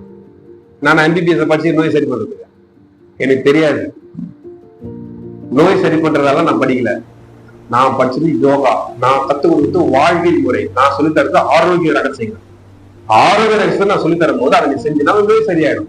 புட்சாத்தனமா இருக்கிற வந்து ஆரோக்கியத்தான் கத்து நோய் வந்தவன் நோய்க்காக ட்ரீட்மெண்ட் பண்றான்னா அவனோட ஒரு முட்டாள் நோய் கிடையாது. நோய் வருதுன்னு அர்த்தம் போயிட்டு ஒரு இடத்துல ஆரோக்கியத்தை கத்துக்கணும்னு அர்த்தம். நான் சொல்லி தரது ஆரோக்கியம் மட்டும்தான். நோய்க்காக நான் படிக்கல, புரிஞ்சுக்கோங்க. எனக்கு தெரியாது. பட் அந்த அந்த அந்த தியரிகள் தெரியும். இந்த நோய்களை பத்தி ஏன்னா உங்களுக்கு புரிய வைக்கணும்ல, அதனால உடனே தெரிஞ்சு வச்சிருக்கோம். அவ்வளவுதான். ஏதாவது ஒரு நோயை பேரை சொல்லி இது எங்க வந்து சொல்லு சொன்னா எனக்கு தெரியாது. நான் MBBS படிச்சிருக்கிறேன். கொஞ்சம் நாலேஜ் கேதர் பண்ணா பேசுவேன். நான் எனக்கு தேவையில்லாத வேலை. எனக்கு தேவை உங்களுக்கு ஆரோக்கியம் சொல்லி கொடுத்து உங்களுக்கு சரி பண்ணணும். அவ்வளவுதான். ஆரோக்கியத்தை கத்துக்குனா சரியாயிடும். அவ்வளவுதான். நோய்க்கு ட்ரீட்மெண்ட் இங்க கிடையாது. புரியுதுங்களா? அதனால இந்த லிவர் பிரச்சனை இருக்கிறவங்க டிக் பண்ணி, மஞ்சக்காமெல்லாம் வந்து இருக்குன்னா டிக் பண்ணுங்க, பாத்துக்கலாம். ஏன்னா லிவர்ங்கிறது ரொம்ப முக்கியமானதுதான். இவ்வளவு நேரம் சொன்னேன், எல்லாம் சொல்லிக்க மாட்டேன். நிறைய பேர் அட்வைஸ் பண்றீங்க. ட்ரிங்க்ஸ், பாக்கு, மஞ்சள் காமாலை, சர்க்கரை நோய், டயபெட்டிக்ஸ். சொல்லுங்க, எத்தனை பேர் டயபெட்டிக்ஸ் இருக்கு? கை தூக்குங்க. சர்க்கரை வியாதினா என்னன்னு சொல்லுங்க. எத்தனை வருஷமா இருக்கு? 4 வருஷமா இருக்கு. 4 வருஷமா என்ன பண்றீங்க? மாத்திரை சாப்பிடுறீங்க, இன்ஜெக்ஷன் போறீங்க. இன்ஜெக்ஷன் போறீங்களா? மாத்திரை சாப்பிடுறீங்க. சரி, இப்ப சர்க்கரை வியாதினா என்னன்னு எனக்கு சொல்லுங்க. 4 வருஷமா அந்த சர்க்கரை வியாதியில நீங்க வந்து டிராவல் பண்ணிருக்கீங்க. சர்க்கரை வியாதினா என்ன, டயபெட்டிக்ஸ்னா என்னன்றது எனக்கு சொல்லணும். நீங்க தான் சொல்லணும். யாராவது சொல்லுங்க. டயபெட்டிக்ஸ்னா என்ன, சர்க்கரை வியாதினா என்ன?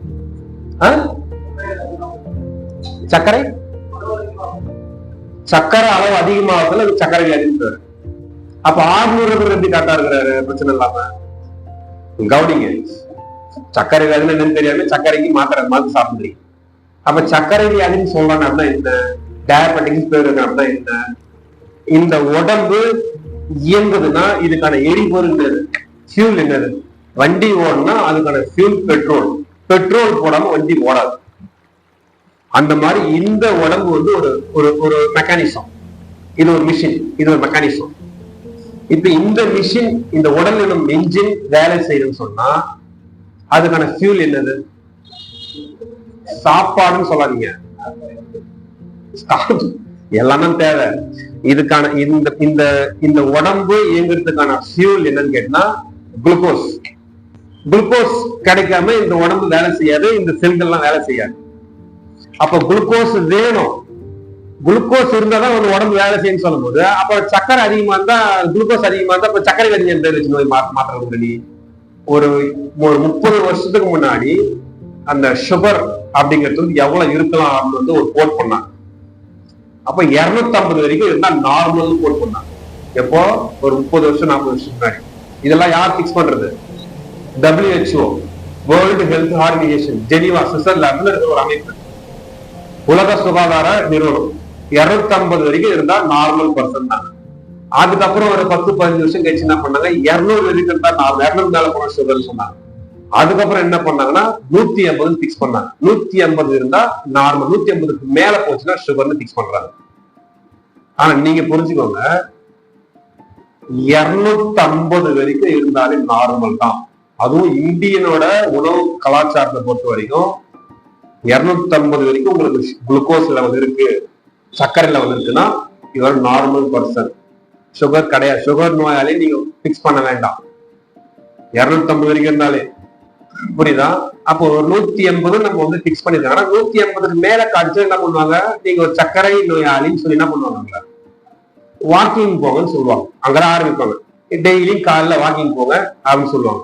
வாக்கிங் போங்க, பசி எடுத்து சாப்பிடுங்க, அதுக்கப்புறம் என்ன பண்ணுங்க, இந்த மாதிரியை போட்டுக்கோங்க. அப்ப டெய்லி நீ வாக்கிங் போனா என்ன பண்ணுவோம், நீங்க டெய்லி உங்க மனசுல நீங்க என்ன பண்ணிக்கிறீங்க, வாக்கிங் போறங்கிற பேர்ல நான் ஒரு சர்க்கரை நோயாளி, நான் ஒரு சர்க்கரை நோயாளின்னு வந்து நீங்க உங்க மனசுல எழுதிக்கிறீங்க. உங்க மனசுல உங்களை எழுதி வைக்கிறதுக்காக தான் நீங்க வாக்கிங் போகணும்னு சொல்றாங்க. நீங்க 1 மணி நேரம் 1.5 மணி நேரம் என்ன பண்ணீங்க, மாங்கு என்ன பண்ணீங்க, வாக்கிங் போய் பார்க்கவே பாவமா இருக்கும். வாக்கிங் போயிட்டு இருப்பாங்க, அந்த பிரிட்ஜை சுத்துவாங்க பாருங்க. காலைல 5 மணிக்கு எழுந்துருக்கு, அப்படியே வந்து வந்தா சூரியனை பார்க்கறது அப்படி வரும் மாடி மேல.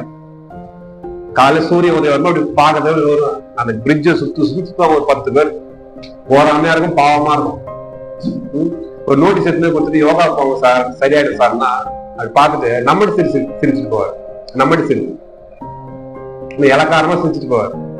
காலையில எழுந்து ஒரு பெட்ஷீட் ஒன்று போட்டு 4 ஆசனம் ஒரு 15 நிமிஷம் செஞ்சுனா சுகர் இருக்கிற போயிட்டு அது செய்ய மாட்டாரு. 1 hour என்ன பண்ணிட்டு இருப்பாரு, முட்டி தேர்வுன்னு வந்துட்டு இருப்பாரு. குளுக்கோஸ் உடம்புக்கு தேவை. கவனிங்க, நீங்க சாப்பிடுறது மொத்தமே என்னவா மாறும். நீங்க இட்லி, தோசை, பூரி, போண்டா, பச்சி, வடை, கீரை வடை, ஆமை வடை, பூனை வடை, யானை வடை, எந்த வடைனாலும் சரி, எதை சாப்பிட்டாலும் அது வந்து சக்கரை தான். சக்கரைனா நீங்க சக்கரை நினைச்சுக்காதீங்க, சர்க்கரையை சாப்பிட்டாலும் சக்கரை கறிஞ்சுக்கிறாங்க, அது கிடையாது. நீங்க சாப்பிடுற உணவுகள் அனைத்துமே சக்கரை சத்து தான். இட்லி, தோசை எதுவும் இருந்தாலும் சரி, எதத்துக்கு நீங்க உள்ள போட்டாலும் அது எல்லாமே சக்கரை சத்து தான். இது என்ன நடக்கும்னா, கவனிங்க, வாயில போட்டு நீங்க மெல்லணும். குறைஞ்சது ஒரு 7 முறையாவது மெல்லணும். அதிகபட்சம் 21 முறை, குறைஞ்சபட்சம் ஒரு 7 முறை. அந்த 7 முறையாவது மெல்லும் போதுதான் அந்த உமிழ்நீர் சுரந்து அந்த உணவோட என்ன ஆகுங்க, கலக்கும். அப்படி கலக்கும் போது அந்த அந்த அந்த அந்த சக்கரை சத்து, அது இரட்டை சர்க்கரைன்னு பேரு. அதாவது செரிமானமாக்கப்பட முடியாத ஒரு சர்க்கரை, ஜீரணம் பண்ண முடியாத ஒரு சர்க்கரை, இரட்டை சர்க்கரை. சரியா? அந்த இரட்டை சர்க்கரைய ஒற்றை சர்க்கரையா மாத்தணும், அதாவது குளுக்கோஸா மாத்தணும். அப்ப குளுக்கோஸா நீங்க கன்வெர்ட் பண்ணணும்னா நீங்க என்ன செய்யணும், அந்த உமிழ்நீர் இருக்கு பத்தி இங்க வச்சுக்கலாம், அந்த உமிழ்நீரோட சேர்ந்து ஒரு 7 முறை மெல்லணும். அப்படி மெல்லும் போது அந்த உணவோட அந்த சுவை வந்து கொஞ்சம் மாறும். அப்படி மாறுற அளவுக்கு நீங்க என்ன பண்ணுவோம், 7 முறை மென்று நீங்க மெழுகினா அந்த அந்த அந்த உமிழ்நீர்ல வந்து அமைலேஸ் அப்படிங்கிற ஒரு நொதிப்பொருள் இருக்கு. அந்த நொதிப்பொருள் அந்த உணவுல கலந்து இருக்கு இல்லையா, இந்த உணவுல கலந்து இருக்கக்கூடிய அந்த உணவு துகள்களுக்கு, அந்த உணவு கூழுக்கு தான் இன்சுலின் வந்து நான் கனெக்ட் ஆகும். புரியுதா? பான்கிரியாஸ்ல ஆப்லாங்கர் அப்படிங்கிற ஒரு பகுதியில் தான் வந்து அந்த இன்சுலின் சுரக்குது. புரியுதா? அந்த பீட்டா செல்கள் நல்லா இருக்கும், பான்கிரியாஸோட அந்த பீட்டா செல் நல்லா இருக்குன்னா அந்த ஆப்லாங்கர் பகுதியில இருந்து அந்த இன்சுலின் வந்து சரியா சுரக்கும். அப்படி சொரக்குதான் இல்லைன்னு சொல்ல, சொரக்குதான். ஆனா என்னன்னா இந்த உணவுல அமைலேசுங்கிற ஒரு நொதிப்பொருள் இல்லாததால இதுக்கு ப்ரோக்ராம் என்ன பண்ண முடியல, இந்த இந்த குளுக்கோஸ் வந்து அதுல போய் கனெக்ட் ஆக முடியல, கலக்கல. அப்படி கலந்ததுனால என்ன ஆகும், அதாவது ஒற்றை சர்க்கரையா குளுக்கோஸா கனெக்ட் ஆகும். நீங்க அப்படியே முழுங்குறதுனால ஒற்றை சர்க்கரையா மாறாம இரட்டை சர்க்கரையாக என்ன பண்ணும், உறிஞ்சப்படுகிறது. சிறுகுடல் பகுதியில் உறிஞ்சப்படுகிறது. இரட்டை சர்க்கரையாக உறிஞ்சப்பட்டு ரத்தத்தில் கலக்கப்பட்ட அந்த சர்க்கரைகள் இந்த செல்களுக்கு ஏறுவை ஆகாது. ப்ரோக்ராம் இல்ல அதுல. என்ன ப்ரோக்ராம் இல்ல, இந்த செல்கள் எடுத்துக்கிறதுக்கான குளுக்கோஸ் அப்படின்னு வந்து ப்ரோக்ராம் இல்ல அதுல. அப்படி இருந்தாலும் இந்த செல்கள் என்ன பண்ணும், 500 கோடி செல்கள் இது. இந்த உடம்புங்கிறது 500 கோடி செல்கள் ஆக்கப்பட்டது. ஒவ்வொரு செல்களும் பயோ எனர்ஜி, ஒவ்வொரு செல்லுக்குள்ளும் பயோ எனர்ஜி இருக்கு, உயிர் ஆற்றல் இருக்கு. அந்த உயிர் ஆற்றல் அந்த குளுக்கோஸ்ல இருந்தாதான் அதை எடுத்துக்கும். பிராணன் நம்ம சொல்றோம். இன்னும் புரியலையா, அந்த மாலிக்யூல்ஸ், ஆட்டம், அணு அதெல்லாம் சொல்றோம் இல்லையா, சயின்ஸ்ல சொல்றேன், ஆட்டம் அணு சொல்றோம். அந்த மாதிரி தண்ணியில வந்து மாலிக்யூல்ஸ் இருக்குன்னா அந்த குளுக்கோஸ் வந்து அந்த உணவுக்கு இரட்டை சக்கரை வந்து குளுக்கோஸா அந்த மாலிக்யூல்ஸா மாறணும். அப்படி மாறும்போது தான், அந்த ஒற்றை சக்கரையா மாறும்போது தான் அது என்ன பண்ண, இந்த செல்கள் எனக்கான எனர்ஜி வந்து எடுத்துக்கும் போது என்ன ஆகும், வேலை செய்வீங்க, ஒர்க் பண்ணுவீங்க. இந்த அந்த குளுக்கோஸா கன்வெர்ட் ஆகாம இரட்டை சக்கரையா இருக்கும்போது இது என்ன பண்ணாது, எனக்கான விஷயம் அது இல்லை, எனக்கான விஷயம் அது இல்லைன்னு விட்டுடும். அப்ப என்ன ஆகும்னா அந்த ரத்தத்திலேயே சுத்திட்டு இருக்கும் அந்த செரிமானமாக்கப்படாத இரட்டை சக்கரை சுத்திட்டே இருக்கும். இது வந்து என்ன ஆகும்னா ஒரு 40, 45, 40 தாண்டற வரைக்கும், 40 வரைக்கும் கரெக்டா இருக்கும். 40க்கு அப்புறம் தாண்டுச்சுன்னா அதிகமாயிடும். ஏன்னா சின்ன வயசுல சாப்பிடலாம், கோழி கொடுக்குறான்னு நல்லா மென்னு சாப்பிடறது இல்லை. அப்ப என்ன ஆகுனா அந்த 40 வயசு வரைக்கும் அந்த ரத்தத்துல அவ்வளவு இருக்காது, அந்த குளுக்கோஸ், அந்த கட்ட சக்கரை இருக்காது. 40க்கு அப்புறம் கொஞ்சம் கொஞ்சமா இன்க்ரீஸ் ஆக ஆரம்பிக்கும். அப்படி இன்க்ரீஸ் ஆக ஆரம்பிக்கும் போது தான் லைட்டா முட்டி வலி வர மாதிரி இருக்கும், ஒரு டயர்ட்னஸா இருக்கிற மாதிரி இருக்கும். அதுக்கப்புறம் வந்து கொஞ்சம் உடம்பு வந்து சிலருக்கு வந்து வத்திடும். சுகர் அதிகமாகி போச்சுன்னா உடம்பு அப்படியே சுருங்கிடும். கண்ணாடி போடுறது இதெல்லாம் ஒவ்வொன்னா ஆரம்பிக்கும். அப்ப அந்த சர்க்கரைய இரட்டை சர்க்கரைய ஒற்றை சர்க்கரையா கன்வெர்ட் பண்ணிட்டா பிரச்சனை கிடையாது. அப்ப என்ன செய்யலாம், வாயில உணவு மென்னு சாப்பிடும் போது அது குளுக்கோஸா கன்வெர்ட் ஆயிடும். புரியுது என்னன்னு சொல்றேன்னு? இது இரட்டை சர்க்கரையா இருக்கிறதுனாலதான் குளுக்கோஸா மாறல. இதுதான் வந்து என்ன பண்ற, ரத்தத்துல அதிகமா சுத்திட்டு இருக்கும்போது அது யூரின் போனாங்கன்னா என்ன ஆகுனா, அந்த யூரின் வந்து ஸ்மெல் அடிக்கும்.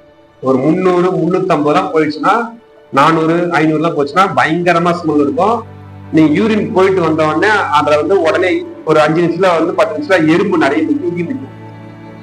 யூரின் பயங்கர ஸ்மெல் அடிக்கும். அப்படின்னா 400, 500 போயிடுச்சுன்னா அர்த்தம்.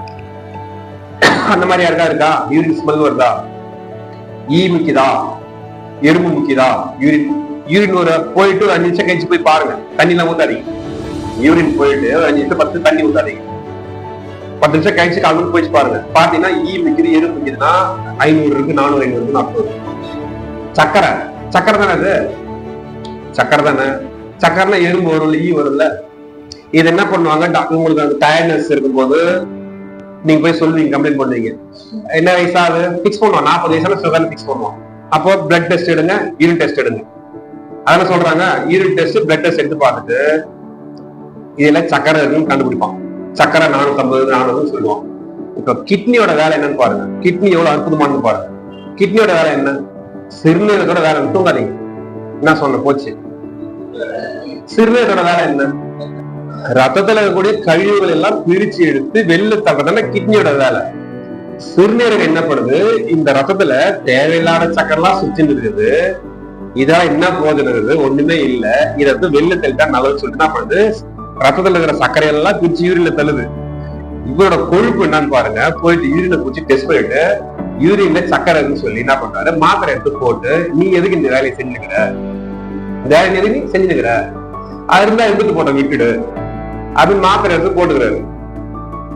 அப்படி போடும்போது ஒரு 4 வருஷம் 5 வருஷம் அப்படின்னு போடும்போது இந்த மாத்திரையோட ப்ரோக்ராம் பாருங்க. மனசெல்லாம் கிடையாது, பட் நீங்க புரிஞ்சுக்கணும், அந்த அந்த கட்ட சக்கரெல்லாம் வராது. இது என்ன நடக்கும்னா, இந்த செல்கள் இருக்கு இல்லையா, இந்த செல்களுக்கு நீ ப்ரோக்ராம் பண்ற. என்ன ப்ரோக்ராம் பண்ற, மாத்திரை எல்லாமே இந்த என்ன சொல்றது, இந்த சிறுமூளை சென்ட்ரல் நர்வஸ் சிஸ்டம் தான் அட்டாக் பண்ணுவது. ப்ரோக்ராம் என்ன தெரியுமா? இங்க பார், இந்த உடம்புல இந்த ரத்த குழாயில இந்த ரத்தத்துல இந்த சக்கரை தான் இருக்கு, தான் இருக்கு, வேற எல்லாம் தர முடியாது, இருக்கிறத எடுத்துக்கோ அப்படின்னு ப்ரோக்ராம் பண்ற. நீ ஒவ்வொரு செல்லுங்க, இந்த சக்கரை தான் இருக்கு, இதை எடுத்துக்கோ, இதை வச்சு நீ வேலை செய்யற வைப்பாரு அப்படின்னு வந்து நீங்க ப்ரோக்ராம் பண்ணீங்கன்னா வேற வழியே இல்லாம அதை வந்து எடுத்துக்க முடியாம அது போராடம் எடுக்காது அந்த சக்கரை எடுத்துக்காது. இருந்தாலும் என்ன பண்ணுது, நீங்க அதான் பண்றீங்க, இதான் இருக்கு எடுத்து பண்ணும்போது என்ன பண்ணுது, அந்த எனர்ஜி கிடைக்காம அந்த குளுக்கோஸ் சரியா கிடைக்காம அப்படியே உடம்பு வந்து வத்தி போயிடாம சுகர் வந்தவங்க 400 வந்தவங்க என்ன பண்ணுவாங்க, ஆள் வந்து போன மாசம் தான் பார்த்தேன் ஆள் நல்லா தண்டியா இருந்து இந்த மாசம் எழுதி ஆயிடுச்சுன்னா எனக்கு சுகர்னு வரும்.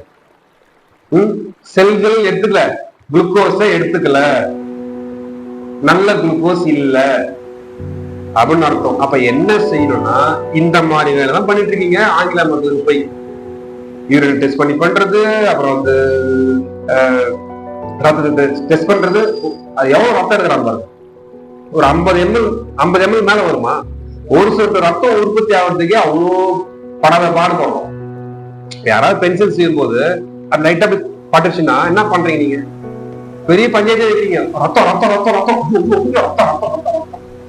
இந்த பசங்கள்லாம் அப்படிதான் பண்ணும், காலேஜ் படிக்கிற பசங்கலாம் அப்படியே மொத்தமா 10 பேர் 20 பேர் சொல்லுங்க ஒரே கும்பலா. என்னன்னு கேட்டா சும்மா பென்சில் செய்யும் போது லைட்டா கீறிச்சு, 2 டிராப் ரத்தம் வந்து அதுக்கு 20 பசங்க 30 பசங்க ரத்தம், டீச்சர் ரத்தம் ரத்தம் ரத்தம். அந்த அளவுக்கு ஆர்ப்பாட்டம் பண்ணி தெரியுது இல்லையா? இன்ஜெக்ஷன் போட்டு முடிஞ்சு எடுக்கிறான ஒரு 100 ml 50 ml, அப்ப ஏன் கட்ட வேண்டிய, ஐயோ ரத்தம் ரத்தம் ரத்தம் கட்ட வேண்டியதானே?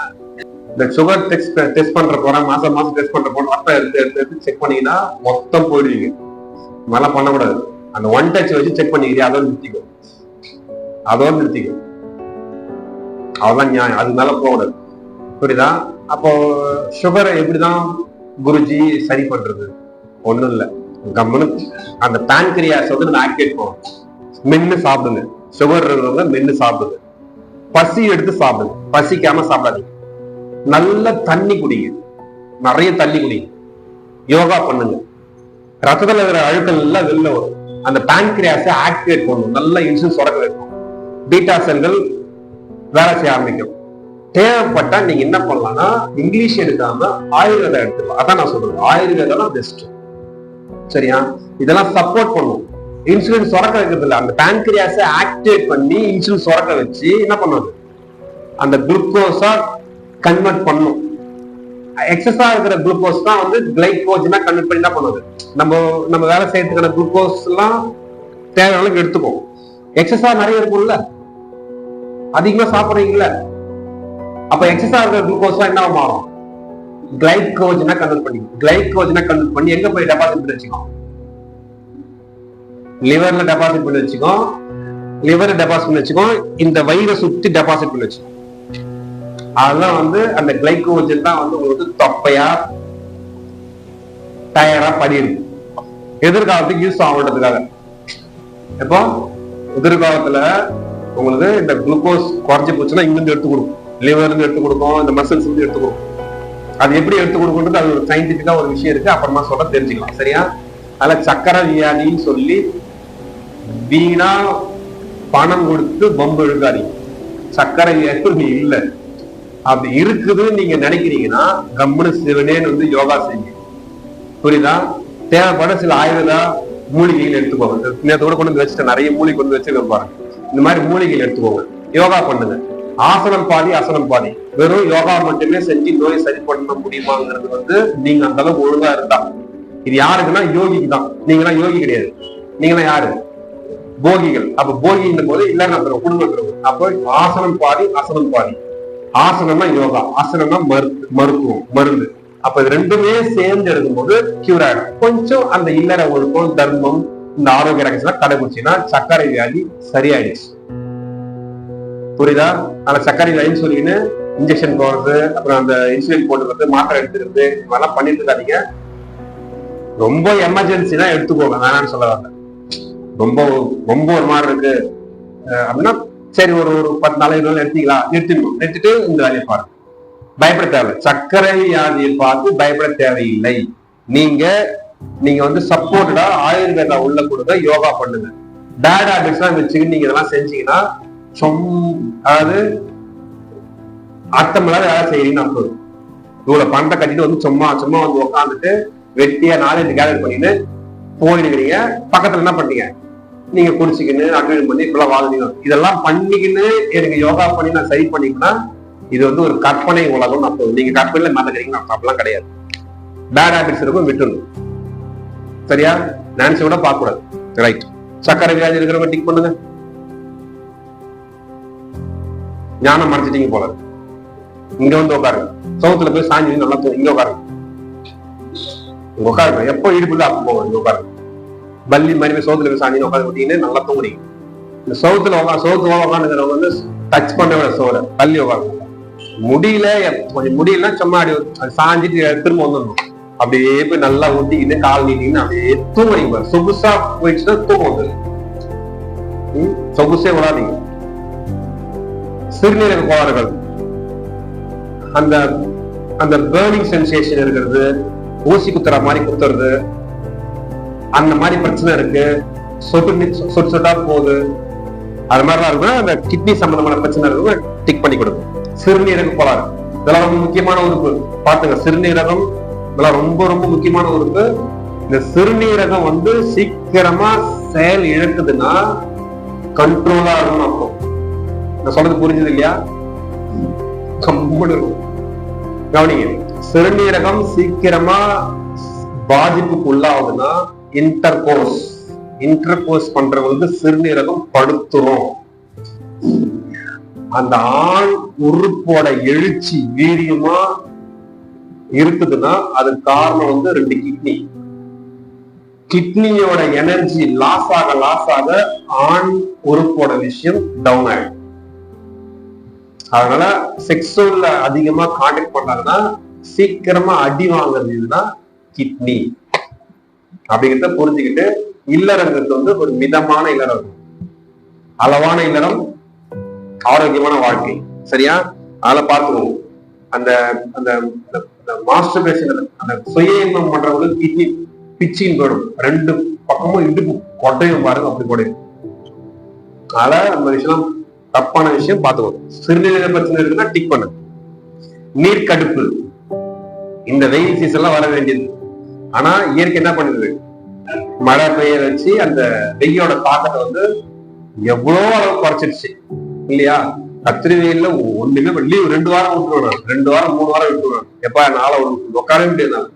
என்னாலே இப்ப ரொம்ப கஷ்டமா இருக்கும். 2 வாரம் போன பேச்சு 2 வாரம் 3 வாரம் லீவ் விட்டாச்சு. இப்ப உங்களுக்கு லீவே தேவையே இல்லை. போன வாரம் லீவ் விட்டு தப்பு. சாயந்தரமா வச்சிருக்கணும். 2 மணிக்கு மேல கிளாஸ் வாங்க வச்சு காலையிலே பேரி மரம்லாம் போட்டு முடிச்சுட்டு 2 மணிக்கு வாங்க வச்சுன்னா அவ்வளவுதான் இருக்கும். எப்பவுமே அந்த லீவ் விட்டாலே ஒரு சிக்கல் ஒன்று ஸ்டார்ட் ஆகிடும். அந்த மனசு தொங்கிடும், அந்த டிஸ்கனெக்ட் ஆகிற மாதிரி ஆயிடும். அது இல்லாம பாத்துக்கணும். சரியா? நீர்க்கடுப்புனா அந்த யூரின் போகும்போது அப்படியே பயங்கர எரிச்சலா இருக்கும், பிரவுன் கலர்ல வரும் யூரின். சில சமயம் வந்து யூரினா கூட சேர்ந்து ரத்தமே சேர்ந்து வரும். அப்படின்னா என்ன அர்த்தம்னா பயங்கரமா டீஹைட்ரேஷன் ஆயிடுச்சு. அதாவது உடம்புல தண்ணி ஊத்தி போச்சு. கிட்னி என்ன பண்ணுது, ரொம்ப ஸ்ட்ரெயின் பண்ணுது. அந்த ரத்தத்துல இருக்கிற கையோட பிரிச்சு வெளில தரணும். அப்ப கிட்னி சூடாகி போச்சு. அந்த சூடானதான் வந்து யூரின் வெளியாகி சிறுநீர் பாதெல்லாம் அப்படியே பயங்கரமா எரிச்சலா இருக்கும். சிலருக்கு வந்து ரத்தமே வரும்.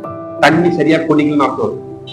வெயில் காலத்துல வெளில எல்லாம் எங்கேயும் போகக்கூடாது, நிறைய தண்ணி குடிக்கணும். இடுப்புல இந்த குரத்தி வந்து அந்த டப்பாவோட கட்டி வச்சிருப்பாங்க. அதே மாதிரி தான் போகணும். எல்லாரும் கொரோனா குரத்தி மாதிரி ஒரு தண்ணி பாட்டில வந்து இடுப்புல கட்டிக்கணும். எப்பயுமே குடிச்சுனே ஒரு நாளைக்கு 3 தண்ணி குடிக்கணும். அப்படி குடிச்சாதான் அந்த நீர்க்கடுப்பு இல்லாம இருக்கும். இதுக்கு மெடிசன் எல்லாம் தேவையே இல்லை. ரொம்ப அந்த நீர்க்கடுப்பு மாதிரி இருக்கா, ஒரு சொம்பு தண்ணி டக்குன்னு தெரிஞ்சு நீர்க்கடுப்பு மாதிரி இருக்கு, அந்த யூரினல் இன்ஃபெக்ஷன் இருக்கு. யூரினல் இன்ஃபெக்ஷன், நீர்க்கடுப்பு, எரியுது, அந்த பிறப்புறுப்பு யூரின் போகும்போது எரியுது, ரத்தம் வர மாதிரி இருக்கு, என்னால போகவே முடியல அப்படின்னா ஒரு சொம்பு தண்ணி 500 ml 400 ml தண்ணி 500 ml குடிக்கிற மாதிரி சொம்பு எடுத்து 400 ml தண்ணி, அதுல ஏதாதீங்க 500, அதுல எழுத போறீங்க. 400 ml தண்ணி எடுத்துக்கிட்டு 100 ml என்ன பண்ணுவோம், கற்றாழை சாறு, குமரி சாறுன்னு பேர் இருக்கு. அதை ஊற்றி கலக்கிட்டு குடிக்கணும். ஒரு நாளைக்கு 3 முறை குடிக்கணும். குடிச்ச அடுத்த 10 நிமிஷத்துலயே வந்து யூரின் வரும். அப்போ நார்மல். இதுக்கு இன்ஜெக்ஷன் போடுறது மாத்திரை மருந்து தேவையில்லாத விஷயம். சரியா? நான் பார்த்தோம். கற்றாழை சாறு, குமரி சாறு குடிக்கலாம். இல்லைன்னா தண்ணி, நன்னாரி சர்பத் ஊத்தி குடிக்கலாம். இதெல்லாம் வெயில் காலத்துல பண்ண வேண்டியதால இல்லையா? நேரா வந்து என்ன பண்ணுங்க, தோப்புக்கு போயிட்டு இல்ல இளநீர் இருக்கிறவங்க போயிட்டு ஒரு 5 இளநீர் வாங்கி அடிக்கிறீங்க, குடிக்கிறீங்க. ஒரு 5 இளநீர் குடிச்சிட்டீங்கன்னா உங்களுக்கு உடனே அந்த சூடு தணிஞ்சிடும். சரியா? நான் பார்த்தோம். நீர் கடுப்பு இருந்தா டிக் பண்ணி கொடுங்க. குடல் சோர்வு, இந்த உடம்புல வந்து கால்சியம் அயன் யாருக்கெல்லாம் குறையுதோ அவங்க உடம்பு வந்து டயர்டா இருக்கும், சோர்வா இருக்க மாதிரி இருக்கும். அந்த மாதிரி சோர்வு இருக்கு, எப்பயுமே ஒரு ஒரு பெயினா இருக்கு உடம்பு அப்படின்னா கால்சியம் அயன் குறையுதுன்னு அர்த்தம். அது கால்சியம் அயன் குறையுதுன்னா டீ காஃபி சாப்பிட்றது முதல்ல இருக்குது. ஏன்னா நீங்க சாப்பிட்ற உணவோட கால்சியம் அயன் எல்லாம் உறிஞ்சி மொத்தமா வீடியோல போகிற அளவுக்கு பண்றது யாரு? டீ காஃபி தான். அதனால டீ காஃபி சாப்பிட்டு எனக்கு டயர்டா இருந்து சொல்லக்கூடாது. புரியுதா? அதனால அந்த மாதிரி சோர்வு இருக்குன்னா டிக் பண்ணி கொடுங்க. உடம்பு வலி, உடல் சோர்வு, உடல் வலி ரெண்டுமே கால்சியம் அயனோட குறைபாடு தான். உடல் சோர்வு, உடல் வலி ரெண்டுமே கால்சியம் அயன் குறைபாடு தான் காரணம். அதனால டீ காஃபி சாப்பிட்றத அவாய்ட் பண்ணிட்டு இருக்கிறவங்க டிக் பண்ணி கொடுங்க. முடி கொட்டுற பிரச்சனை, முடி கொட்டுதல். முடி கொட்டுறதுங்கிறது வந்து நார்மல், கண்டிப்பா கொட்டணும். ஒரு நாளைக்கு 100 முடி கொட்டணும். இது நேச்சர், நார்மல்.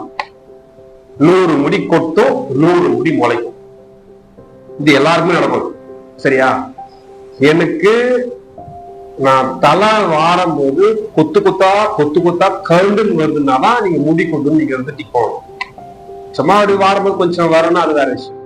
நான் ஒவ்வொரு முறையும் தலை செய்யும் போது அப்படியே கொத்து கொத்தா வருது அப்படின்னா முடி கொட்டுன்னு அர்த்தம். சரிங்களா? அந்த மாதிரி இருந்துன்னு சொன்னா டிக் பண்ணி கொடுங்க. விக்கு ஒண்ணு வாங்கி கொடுத்துறேன், டிக் பண்ணி கொடுங்க. ஃபாலிங் ஆஃப் ஹேர், அதுக்கு ஒண்ணு இல்ல, மண்ணீர்ல ஒண்ணுமே கிடையாது. நான் சொன்னேன் இல்லையா, முடி நல்லா வளரும்னா கால்சியம் அயன் தான். அந்த கால்சியம் அயன் எங்க போய் டெபாசிட் ஆகுது? மண்ணீர்ல டெபாசிட் ஆகுது. மண்ணீர்ல சத்து இல்லைன்னா என்ன ஆகும்? முடி கொட்ட தான் செய்யும். புரியுதா?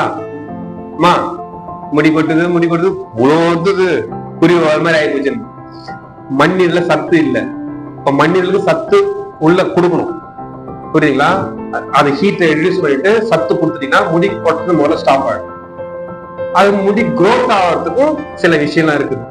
நீங்க முடி உள்ள நீங்க இன்புட் கொடுக்காம நீங்க வந்து அமேசான் காடுக்கு போயிட்டு வேரோட புடிங்க வந்து தலை மேலே அடிச்சாலும் சரி, ஒரு மயிரம் முளைக்காது. அதை நான் தெளிவா சொல்லிடுறேன். புரியுங்களா? உள்ள கொடுக்கணும். உள்ள இன்புட் கொடுத்துட்டு சில அந்த முடி கொட்டாம இருக்கிறதுக்கான சில ஷாம்பு இந்த மாதிரிலாம் யூஸ் பண்ணிக்கின்னு இன்புட் உள்ள கொடுத்தீங்கன்னா கொஞ்சம் growth ஆகும். அது கொஞ்சம் அந்த கால்சியம் நிறைய இன்புட் உள்ள கொடுக்கும். சரியா? சூடு எடுக்கணும். அந்த மண்ணில் சூடு எடுத்துட்டு இந்த விஷயம் உள்ள கொடுத்தா கொஞ்சம் growth ஆகிடும். பழைய மாதிரியா கிடைக்குமா? அது சொல்ல முடியாது. பட் கொட்டுறது விட கொஞ்சம் growth ஆகும். சரியா? பாத்துக்கோங்க, பயப்படாதீங்க. எல்லாமே இருக்கு, எல்லாமே இங்க இருக்கு. நீங்க சரியா யூஸ் பண்ணிக்கோங்க, அவ்வளவுதான். தொப்பை, எத்தனை பேர் தொப்பை இருக்கு? உனக்கு என்ன தொப்பை? அது தொப்பைன்னு யார் சொன்னது? உனக்கு என்ன தொப்பை? மகேஷ் குமார், உனக்கு தொப்பையாது? அதெல்லாம் தொப்பை கிடையாது. தொப்பைனா அங்க உட்காந்துக்கிறாரு, அதுக்கு பார்த்தா தொப்பை. லாஸ்டா உட்காந்துக்கிறாரு, அது தப்புன்னு சொல்லலாம், அது ஒரு தப்புன்னு சொல்லலாம். மத்தவங்க தொப்பை இருக்கிற மாதிரி தெரியல. நேரா தொப்பன்னு தெரிஞ்சுக்கலாம். நேரா 2 காலை சேர்த்து வச்சு நில்லுங்க. நின்னுட்டு இப்படி பாருங்க. வெட்டிலாம் இப்படி பார்க்க கூடாது, இப்ப குனிஞ்சு பாருங்க. அப்படி பார்த்தீங்கன்னா கால் கட்ட நகம் தெரியும். அப்படி தெரியுதுன்னா உங்களுக்கு தொப்பை இல்லை, தெரியலன்னா தொப்பை இருக்குன்னு அர்த்தம். சரியா? யோகா பண்ணுங்க, சரியா? சரியா? டிக் பண்ணி கொடுங்க, பார்த்துக்கலாம். உடல் பருமன், ஒபிசிட்டி, உங்களுக்கு கொடுக்கப்பட்ட அதாவது உங்களுக்கு ஒரு நாங்க வந்து இந்த BMI கால்குலேஷன் போட்டு என்ன பண்ணுவோம், ஒரு லிஸ்ட் ஒன்று கொடுப்போம். இதை நீங்க ஈஸியா உடல் பருமனா இல்லையான்னு எப்படி நீங்க கண்டுபிடிச்சிங்களா? இப்ப நீங்க வந்து ஹைட் எவ்வளவு இருந்தீங்க, ஒரு விஷயம் இருப்பீங்க இல்லையா, 155, 170, 168 இருப்பீங்க இல்லையா, அது 100 எடுத்துட்டீங்கன்னா அதான் உங்க வெயிட் இருக்கும். அந்த வெயிட் தான் இருக்கும். 165 இருக்கீங்கன்னு வச்சுக்கோங்களேன். 100 சிம்பிளா சொல்றேன், 100 வந்து கழிச்சுன்னா மீதி 65 இருக்கும். 65 கிலோ நீங்க அதுல இருந்து ஒரு 5 கிலோ கூட இருக்கும், தப்பு கிடையாது. ஆனா 10 கிலோ இருக்கு, 15 கிலோ இருக்குன்னா ஒபிசிட்டி பர்சன் அர்த்தம். அந்த மாதிரி இருக்கிறவங்க டிக் பண்ணுங்க, கரைச்சிடலாம். எப்படி கரையும் தெரியுமா? பலூன்ல காத்து போனோம்னா விசுன்னு கரையும். எப்படி தெரியுமா கரையும்? என்ன பைசா தெரியுமா? அது உலகத்திலேயே மருந்து அருமருந்து கிரியா, மாயாஜாலம், மேஜிக். அது கிரியாங்கிற ஒரு விஷயத்தை இப்ப நீங்க அப்ளிகேஷன் எழுதி கொடுத்தீங்கன்னா உங்களுக்கு என்னென்ன கிரியாலாம் கொடுக்கணும் நான் டிசைன் பண்ணணும், எடுக்கணும், செலக்ட் பண்ணி எடுப்பேன். எடுத்து கிரியாவை எடுத்து கையில கொடுத்த உடனே கிட்னி சரியாக போகுது, ஹார்ட் சரியாக போகுது, லங்ஸ் சரியாக போகுது, முடிபடுறது சரியாக போகுது, பாப்பா வந்து திரும்பி பாப்பா மாறும், யூட்ரஸ் சரியாகும், செமன் சரியாகும், கல்லுக்குது சரியாகும், எல்லாமே சரியாயிட்டு ஹாப்பியா ஒரு நாள் வந்து என்ன பண்ண என்டே கொண்டாடிட்டு செய்ய வேண்டிய கடமை நீங்க. நான் கரெக்டா செஞ்சிருவேன், நீங்க செய்ய வேண்டிய கடமை ஒழுங்கா செய்யணும். நீங்க நல்லபடியா நீங்க செய்ய வேண்டிய கடமை ஒழுங்கா செய்யணும். நிறைவு நாள் விழா நீங்க தான் நடத்தணும், அதுக்கப்புறம் யோகா அட்மிஷன் நீங்க தான் பாக்கணும். இதெல்லாம் கொடுத்துட்டு நல்லபடியா பேர் எடுத்துக்கிட்டு அதுக்கு என்ன பண்ணணும், இதெல்லாம் நீங்க தான் பண்ணணும். தெரியுமா? எல்லாம் உங்களை கூப்பிடுறவங்க யாரு? நானா சேர்த்தேன்? நீங்க யாருன்னு எனக்கு தெரியாது. நானா உங்களை வந்து பார்த்து சேர்த்தேன்? உங்களை கூப்பிடுறது யாருங்க? உங்களுக்கு முன்னாடி இருக்கிறவங்க கூட்டு வந்துட்டாங்க. அது மாதிரி நீங்க என்ன பண்ணணும், நீங்க ஆளுக்கு 3 பேர் ரெடி பண்ணி தியானம் முடிஞ்ச வந்து 3 பேர் ஆள், ஒவ்வொரு ஆளுக்கு 3 பேர் உள்ள கொண்டு வரணும். ஒரு ஆளுக்கு 3 பேர், ஒரு ஆளுக்கு 3 பேர் உள்ள கொண்டு விட்டுட்டு உங்க கடையில செஞ்சுட்டு அடுத்தது போகும். இதெல்லாம் உங்க வேலை இருக்கு, பாத்துக்கோங்க. நல்லபடியா முடிச்சுட்டு எல்லாமே சரியாயிடுச்சு, டாடா பாய் பாய்ன்னு சொல்லிட்டு போயிட்டே இருக்கு. அடுத்த ஆள் படி இது நீங்க செய்ய வேண்டிய வேலை. என் வேலை யோகா சொல்லி கொடுத்து உங்களை சரி பண்றோம், அவ்வளவுதான். இது இந்த அமைப்பு நடக்கிறதுக்கான எல்லா வேலையும் செய்யறது யாரு? நீங்க தான். நீங்க எப்ப போதும் நிறுத்த சொல்றீங்களா நிறுத்தணும். போதுங்க நிறுத்திக்க வேணா நான் நிறுத்துறேன், சரியா? அவங்க போன பேட்ச் கேட்ட முடிச்சுக்கலாமா, போதுமா, நான் போய் வேலையை பாக்குறேன்னா இல்ல இன்னும் நிறைய மக்கள் வந்து என்ன பண்றாங்க, வழி தெரியாம முட்டிங்கிறாங்க, அவங்க வழிகாட்டுங்க. சரி ரைட்டு, ஏற்பாடு பண்ணுங்க, கூட்டு வந்து உள்ள விடுங்க, நான் அடுத்தது பண்றேன். நீங்க ஒன்னும் அடுத்தது பேர் இருக்காங்கன்னா அடுத்தது கூட்டு வந்து உள்ள விடுங்க, பண்றேன், சரியா? இல்ல என்ன பண்ணுவேன், ஒன்றும் இல்ல, காசு ராமேசன் போயிடும், அவ்வளவு வேற ஏன்னா அன்பம். உடல் பருமன், பசியின்மை, பசிச்சு சாப்பிட்டதே கிடையாது, டயத்துக்கு சாப்பிட்றோம்னா டிக் பண்ணுங்க. லிவர் எல்லாம் பிரச்சனையா இருக்குன்னு அர்த்தம். ஊளைச்சடை, நீர் உடம்பு சொல்லுவாங்க, போல போலன்னு இருக்குவாங்க, அந்த மாதிரிதான் டிக் பண்ணுங்க. ஞாபக சக்தி குறைவு, இது வந்து எப்படி சொல்றது, டிகிரிஸ் ஆஃப் மெமரி பவர். ஞாபக சக்தி குறைவுங்கிறது வேற, கவனக்குறைவுங்கிறது வேற, வித்தியாசம் இருக்கு. ஒரு பொருளை ஒரு இடத்துல வச்சுங்கிறது எனக்கு சுத்தமா ஞாபகமே வர மாட்டேங்குதுனாதான் அது வந்து ஞாபக சக்தி குறைவுன்னு அர்த்தம். வச்சேன், எங்க வச்சேன்னு தெரியல, இது கவனச்சிதறல் பேரு. அப்புறம் ஞாபகம் வந்துடும், இங்கதான் வச்சேன்னு எடுத்து வந்துருவாங்க. இது வந்து கவனச்சிதறல், கவனக்குறைவு. நான் இந்த பொருளை இங்கதான் வச்சேங்கிறது எனக்கு சுத்தமா ஞாபகமே வரல, சுத்தமா மறந்தே போயிடுச்சுனாதான் அது ஞாபகம் மறதி அப்படின்னு அர்த்தம். அதுக்கப்புறம் கொஞ்சம் ஞாபகம் பண்ணி பார்த்துட்டு நம்ம இங்கதான் வச்சல போய் எடுத்து வந்துருவோம். அது வந்து கவனச்சிதறல்னு பேரு. ஏன்னா பல விஷயங்களால மனம் என்ன பண்ணிட்டு இருக்காங்க, 1008 விஷயங்களால மனம் சிதறடிக்கப்பட்டிருக்கும் போது அங்க கான்சன்ட்ரேஷன், போக்கஸ் இல்லாம இருக்கும்போது கவனம் இருக்காது. அது வேற, புரியுதா? கவனக்குறைவுங்கிறதுல அங்க டிக் பண்ணுங்க. ஞாபகம் மறந்து வச்சதே ஞாபகமே வரல, ஒரு 500 ரூபாய் கொடுத்த ஒரு ஆளுக்கு ஞாபகமே வரல, இல்ல 500 ரூபாய் வாங்கினா ஞாபகமே இல்ல, சுத்தமா ஞாபகமே இல்லைன்னா ஞாபகம் மறதி வருது. மன ஒருமைப்பாடு இல்லாம கான்சன்ட்ரேஷன், இது பல பேருக்கு உண்டு, டிக் பண்ணலாம். இப்ப நான் பேசிட்டு இருக்கும்போதே பல பேரோட எண்ணங்கள் எங்கேயோ ஓடிட்டு இருக்கும். ஞாயிற்றுக்கிழமை வீட்டுல எல்லாம் பிரியாணி சாப்பிட்டு இருப்பாங்க, நம்ம என்ன பண்ணும்போது ஒரு பாசம் எடுத்து வச்சாங்கன்னு தெரியல, நம்ம பீஸ் எடுத்து வச்சாங்க, லெக் பீஸ் வச்சாங்களா தெரியல, இப்பெல்லாம் யோசனை பண்ணீங்கன்னா கவனம் அங்க இருந்து அர்த்தம், கவனக்குறைபாடு அர்த்தம், மன ஒருமைப்பாடு இல்லைன்னு அர்த்தம். கான்சன்ட்ரேஷன் இல்லைன்னா டிக் பண்ணுங்க, சூப்பரா பண்ணித்தரேன். அப்படியே நிக்கும், அப்படியே வில்லுக்கு விஜய் மாதிரி என்ன பண்ணும் மனசு, மைண்ட் அப்படி நிக்கும், அப்படியே ஃபுல் போக்கஸ் பண்ணிக்கலாம். கவனக்குறைவு சொல்லிட்டேன், கவனச்சிதறல் நிறைய இருக்கு, ஒரு விஷயம் வச்சுட்டு மறந்து போயிடலாம் அப்பப்போ. அதாவது அது கேர்லெஸ்னஸ் அப்படின்னு சொல்றோம், கேர்லெஸ்னஸ். சரி, இது மற்ற நோய்கள் லிஸ்ட் வந்துச்சு. அடுத்தது அடிமையாகுதல், அடிக்ஷன்ஸ், போதை பழக்கம், ட்ரக்ஸ். இந்த ட்ரக்ஸ் எடுக்கிறீங்கன்னா மிக மோசமான விலையை ஏற்படுத்தும். குடியை கெடுக்கும் அப்படின்னு வந்து அந்த அந்த பாட்டில் மேல போட்டிருக்கும். இதுக்கு அர்த்தம் தெரியுமான்னு தெரியல எனக்கு. குடியை யார் குடியை? உங்க குடியை, குடிக்கிற குடியை கெடுக்கும். குடும்பமே சின்ன பண்ண மாடும். இந்த குடிப்பழக்கத்தால குடும்பமே சின்ன பண்ண மேடம் பாத்துக்கோங்க. உங்களுக்கு ஒரு குடிப்பழக்கம் இருக்குன்னு சொன்னா உங்க பிள்ளைகளையும் நீங்க குடிகாரனா மாத்துறதுக்கான வேலையை பண்றீங்க. மறைமுகமா உங்க பிள்ளைகளை நீங்க குடிகாரனா மாத்து. நீங்க யாரு முதல்ல? உங்களுக்கு குடிப்பழக்கம் உங்க பையன் குடி மாட்டானா? நீங்க சீரை பிடிச்சா அவங்க பையன் சீரை குடி மாட்டானா? சரியா? குடிப்பழக்கம் ரொம்ப மோசமானது. குடியை கெடுக்கும். குடிப்பழக்கம் உடலத்தை கெடுக்கும். சரியா? அந்த ட்ரிங்க்ஸ் பண்றது பழக்கம் தான் டிக் பண்ணுது. ஒருத்தர் கேட்டாரு, எப்பனா ஒரு தடவை பண்ற பரவாயில்லையா? சிலர்லாம் எடுத்தீங்க பீர் சாப்பிடலாம்ல, கேக்கல சார். ரைட்டு, நீ நிறுத்திட்டீங்கன்னா சந்தோஷம் தான். திரும்ப ஞாபகம் வரக்கூடாது, அதான் முக்கியம். என்னைக்கோ ஒரு நாள் சாப்பிடுறேன் டிக் பண்ணவா அப்படின்னு கேட்டாரு. அது மாதிரி யாரா இருக்கீங்களா? என்னைக்கோ ஒரு நாள் சாப்பிடுறேன். என்னைக்கோ ஒரு நாள் சாப்பிட்டாலும் குடிகாரன் தான். சரியா? இது எப்படி இருக்கு அப்படின்னு கேட்டீங்கன்னா, பொண்ணு பார்க்க போவாங்க. பொண்ணு பார்க்க போகும்போது என்ன பண்ணுவாங்க, அந்த ஒப்புதாமம் எல்லாம் பண்ணிட்டு என்ன பண்ணுவாங்க, மாப்பிள்ளை எல்லாம் நல்லா நல்லா பழக்கம் தானே, மாப்பிள்ளைக்கு எந்த கெட்ட பழக்கம் நல்லா ஒழுக்கமா இருக்காரா அப்படிலாம் விசாரிப்பாங்க. விசாரிக்கும் போது சொல்லுவாங்க, என் பையனுக்கு எந்த கெட்ட பழக்கமும் இல்லை, எந்த கெட்ட பழக்கமும் இல்லை, என்னைக்காவது எப்பனா டென்ஷனா இருந்தா கொஞ்சம் பார்த்து போடுவான். எந்த கெட்ட பழக்கமும் கிடையாது, ஆனா என்னைக்காவது எப்பாவது டென்ஷனா இருந்தா பார்த்து போடுவோம். பையனுக்கு பார்த்து போற பழக்கம் இருக்கா அப்படின்னு ஒரு பொண்ணு வீட்டுக்காரன் கேட்பான். அப்பப்பெல்லாம் பார்க்கலாம் போட மாட்டான். எப்போ சிகரெட் பிடிக்கணும்னு தோணுது அப்பதான் பார்க்கணும். பையனுக்கு சிகரெட் பிடிக்கிற பழக்கமும் இருக்கா?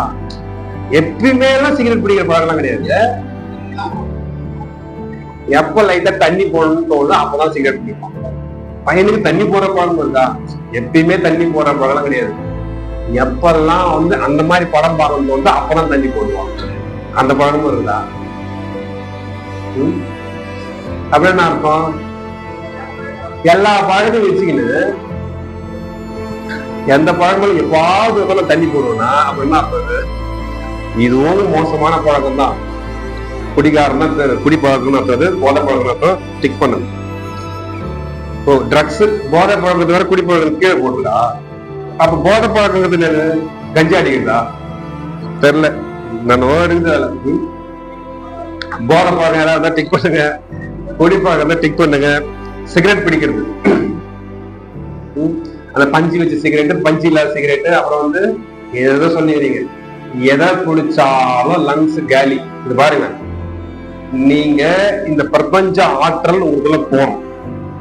இந்த பிரபஞ்சத்தில் ஒரு துளி இவன், அண்டத்தில் இருக்கிற திண்டம். இந்த அண்டத்தில் உள்ள எல்லா விஷயங்களும் நமக்குள்ள போய் வேலை செய்யணும்னா எப்படி உள்ள கனெக்ட் ஆகும்? இதுல மிக முக்கியமானது பிராணன். பிராணன் இந்த மூக்கு வழியாக உள்ள போயிட்டு இந்த பிராணன் தான் தசவாயுக்குள்ள வேலை செய்யுன்னு எல்லாத்தையும் இயக்கிட்டு இருக்கு இல்லையா?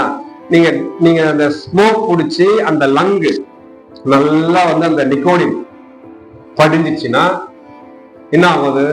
அந்த காற்று நுண் அறைகள், தந்துதிகள் சொல்லுவோம், அல்வெளியோ, அந்த இடம்லாம் வந்து ஃபுல்லா வந்து அந்த நிக்கோடின் படிச்சுட்டு இந்த பிராணவாயு உறிஞ்சி எடுக்க முடியாத அளவுக்கு பிளாக் ஆயிடுச்சுன்னா அப்புறம் உங்களுக்கு நோய் எப்படி சரியாகும்? ஆனா இந்த சிகரெட் குடிக்கிற பழக்கம் வந்து ரொம்ப மோசமானது. புரியுதா? எழுதி கொடுங்க, புதுசா லங்ஸ மாத்தி தரேன். புதுசா கிளீனா இருக்கும். லங்ஸ் கிளீன் பண்ணி சொல்லி தரேன். லங்ஸ் எப்படி கிளீன் பண்ண போறோம்னு பார்க்கணும். லங்ஸ் கிளீன் ஆயிடும், ஹார்ட் கிளீன் ஆயிடும், லிவர் கிளீன் ஆயிடும், எல்லாமே கிளீன் பண்ண போறோம். அதனால அதுக்கப்புறம் கிளீன் பண்ணதுக்கு அப்புறம் ஏதாவது பண்ணிட்டீங்கன்னா போச்சு. திரும்ப ரெக்கவர் பண்றது கஷ்டம், மொத்தமா படுத்துரும். சிகரெட் பிடித்தல், புகையிலை பழக்கம், டொபாக்கோ, அந்த வெத்தலை பாக்கு போடுற பழக்கம்ங்கிறது ரொம்ப நல்ல பழக்கம். புகையில, அதாவது அந்த புயலை வச்சு போட பாருங்க. வெத்தலை பாக்கு போடுறது நம்மளோட பாரம்பரிய கலாச்சாரம். போடணும். வெத்தலை பாக்கு போட்டீங்கன்னா மண்ணீர் ஸ்ட்ரென்த்தா இருக்கும், கால்சியம் கிடைக்கும். பாக்கு மண்ணீர்னா தோற்பு சுவை. மண்ணீர் நல்லா ஸ்ட்ரென்த்தா வேலை செய்யணுமா? தோற்பு சுவை. பாக்கு, கொட்டை பாக்கு. கால்சியம் கிடைக்கணுமா? வெத்தலை, வெத்தலையில இருக்கு கால்சியம், அயன் ரெண்டுமே இருக்கு. சுண்ணாம்பு, இது மூணுத்தையும் என்ன பண்ணாங்க, வாத பித்த கபம் அப்படிங்கிற கான்செப்ட்ல காலையில வாதம், மதியானத்துல பித்த வேலை செய்யும், இரவுல வந்து கபம் வேலை செய்யும். இப்போ வாதம் அதிகமா இருக்கும்போது வெத்தலை அதிகமா சேர்த்துப்பாங்க, காலையில பித்தம் அதிகமா இருக்கும்போது சுண்ணாம்பு அதிகமா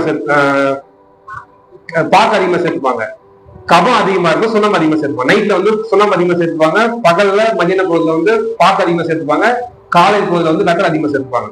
இது சயின்ஸ். அந்த மாதிரி சாப்பிட்டவங்களுக்கு வந்து நோய் வரவே இல்லை. வெத்தலைங்கிறது வந்து 500 நோயை கண்டிக்குது. வெத்தலையும் முருங்கைக்கீரையும் யார் அதிகமா எடுத்துக்கிறாங்களோ நோய் வராது. அதான் நீ பண்ணாங்க. ஒவ்வொரு வீட்டு வாசல்லையும் முருங்கை மரம் இருக்கும். டெய்லி முருங்கீரை அடை, முருங்கீரை தோசை, முருங்கை சட்னி, முருங்கை பூ அடை, எல்லாம் முருங்கை தான் இருக்கும் இல்லையா? அதெல்லாம் வந்து மண்ணீர் நல்லா இருந்தது. வருஷத்துக்கு ரிலீஸ் பண்ணாங்க, நல்லா மூட்டு இல்லாம நல்லபடியா வாழ்ந்தாங்க. அந்த பாட்டிக்கு பாருங்க 90 வயசு இருக்கும், முடி கருக்க இருக்காது, அப்படி இருக்கும். அப்படி கொஞ்சம் ஒண்ணு வெள்ளையா இருக்கும். இன்னைக்கு 18 வயசு 15 வயசுல வெள்ளையாயிட்டு முடி. அந்த அளவுக்கு என்ன இல்ல, மண்ணீர் இல்ல, ஒண்ணுமே இல்லைன்னு அர்த்தம். அப்ப இந்த வெத்தலையும் முருங்கைக்கீரையும் ரொம்ப ரொம்ப முக்கியமான உணவுகள், பாத்துக்கோங்க. இந்த வாரத்துக்கு 2 முறை 3 முறை கம்பல்சரி எடுத்தாகும். வெத்தலை என்ன அப்ப வெத்தலை பாக்கு போட சொல்றீங்களா? படிக்கிற பசங்க வெத்தலை பாக்கு போடாதீங்க. திருமணத்துக்கு அப்புறம் தாம்பலம் போடும், திருமணத்துக்கு பிறகு தாம்பலம் போடும்.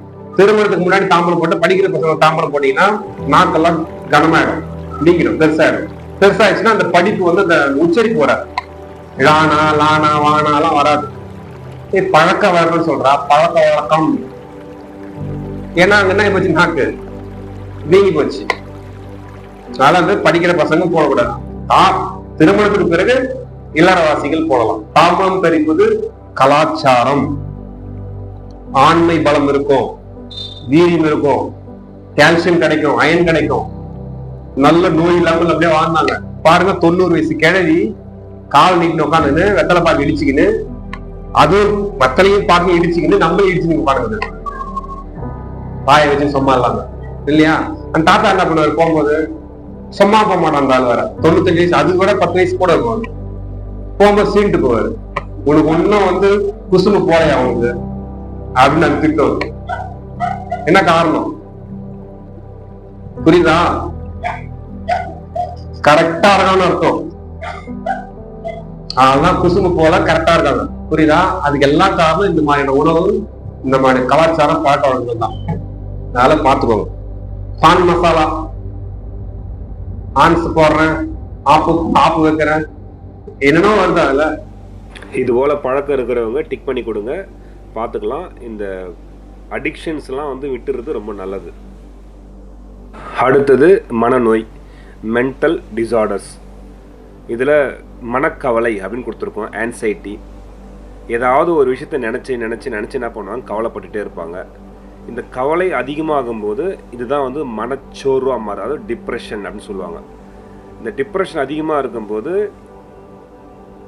எப்போ பார்த்தாலும் வந்து ஒன்று தூக்கம் அதிகமாக தூங்குவாங்க, அப்படி இல்லைன்னு சொன்னால் அதிகமாக சாப்பிட்ற பழக்கம் இருக்கும். இந்த டிப்ரெஷன், ஸ்ட்ரெஸ்ஸு இதெல்லாம் இருக்கும்போது, அதிகமாக இருக்கும்போது, அளவுக்கு அதிகமாக இருக்கும்போது இந்த 2 செயல் அதிகமாக நடக்கும். அதாவது தூக்கமும், இன்னொன்று அதிக நேரம் தூங்குறது, இன்னொன்று அதிகமாக சாப்பிட்றது. இந்த மாதிரி விஷயம் இருக்கும். அது இந்த மனச்சோறு, மனச்சிதைவுனா வந்து இடிஞ்சு போய் உக்காந்துருது. இந்த மாதிரி மனச்சிதைவு ஏற்பட்டவங்க தான் தவறான முடிவெல்லாம் எடுக்கிறது. இந்த சூசைட் அட்டன் பண்ணுறது, வீட்டை விட்டு போயிடுறது, இல்லை பித்து பிடிச்ச மாதிரி ஆகிடுறது, இந்த மாதிரி விஷயம்லாம் நடக்கும். அதெல்லாம் வந்து இந்த மனசை வந்து எப்பயுமே வந்து அமைதியாக ஒரு சந்தோஷமாக வச்சுக்கிற விஷயம் இருக்கணும். இது நிறைய பெண்களுக்கு நிறைய பேருக்கு இருக்குது. பொதுவாக இதில் இருக்கிற எல்லா விஷயமும் வந்து இருக்கும். இப்போ ஆண்களுக்கும் இது மாதிரியான விஷயங்கள் இருக்கும். ஆண்களை விட பெண்களுக்கு வந்து அதிகமாக இருக்கும். அதை பார்த்துக்கோங்க. இருந்தால் டிக் பண்ணி கொடுங்க. அதெல்லாம் அது நிறைய பயிற்சிகள் இருக்குது, மனப்பயிற்சிகள் நிறைய இருக்குது, நிறைய விளக்கங்கள் இருக்குது. அதெல்லாம் நம்ம கொடுக்கும்போது இதெல்லாம் வந்து முழுமையாக மாறிடும். அப்புறம் வந்து மனம் அமைதியின்மை, அது மைண்ட் ரெஸ்ட்லெஸ், இதையாவது ஒன்று விஷயத்தை நினச்சிட்டே இருக்கிறது, அந்த மாதிரி விஷயம் இருக்கும். அது பார்த்துக்கோங்க.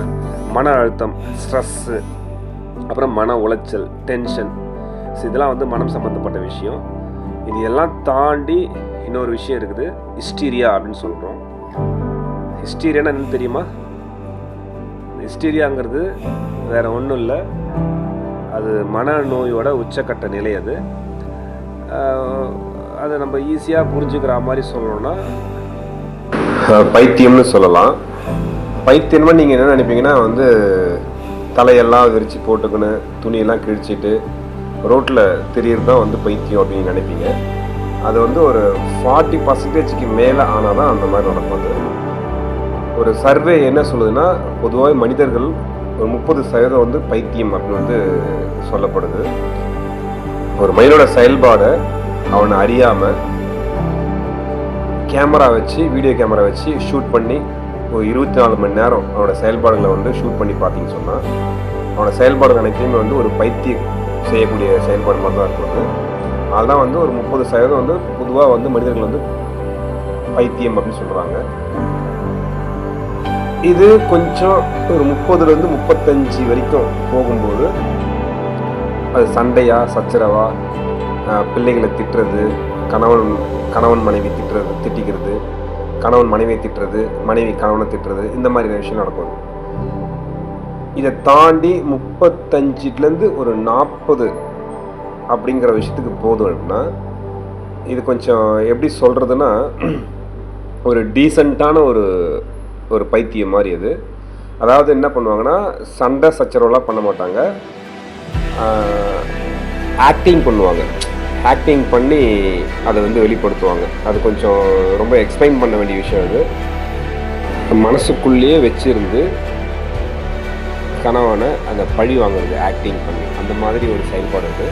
அது மனநோயோட ஒரு உச்சக்கட்ட நிலை. இதுதான் ஹிஸ்டீரியா அப்படின்னு சொல்லுவாங்க. இதுக்கான நிறைய விளக்கங்கள் இருக்குது. மனம் சார்ந்த பயிற்சிகள் நிறைய இருக்குது. நம்ம இது எல்லாத்தையும் சரி பண்ணிக்க முடியும். பெண்களுக்கு இந்த பிரச்சனைகள் நிறைய இருக்குது. மனம் சார்ந்த விஷயங்கள் அதிகம் பாதிக்கப்படுறவங்க பெண்கள் தான். ஏன் அப்படின்னா, ஆண்கள்னு சொல்லும்போது பல இடங்களில் வெளில போகிறாங்க வராங்க. அதனால் வந்து அவங்களோட அந்த மன அழுத்தத்தை குறைச்சிக்கிறதுக்கான வாய்ப்புகள் நிறைய இருக்குது. ஆனால் பெண்களுக்கு வந்து அந்த 4 சுவற்றுக்குள்ளேயே இருக்கிறதுனால, அது வெளியில் போக வர விஷயம் இல்லாததுனால, அவங்க அந்த 4 சுவற்றுக்குள்ளேயே இருந்து அந்த மன அழுத்தங்கள் ஏற்பட்டு இந்த மனசுக்குள்ளேயே வச்சுருந்து ஒரு மனநோயாக மாறி அது உள்ளுக்குள்ளேயே வச்சுருந்து பழி வாங்குற மாதிரி அந்த மாதிரி மாறிடுவாங்க. அதான் வந்து ஹிஸ்டீரியா அப்படி சொல்லுவாங்க. அது மாதிரி இருக்கிறவங்க டிக் பண்ணி கொடுங்க. நிறைய பயிற்சிகள் இருக்குது, நம்ம சரி பண்ணிக்க முடியும்.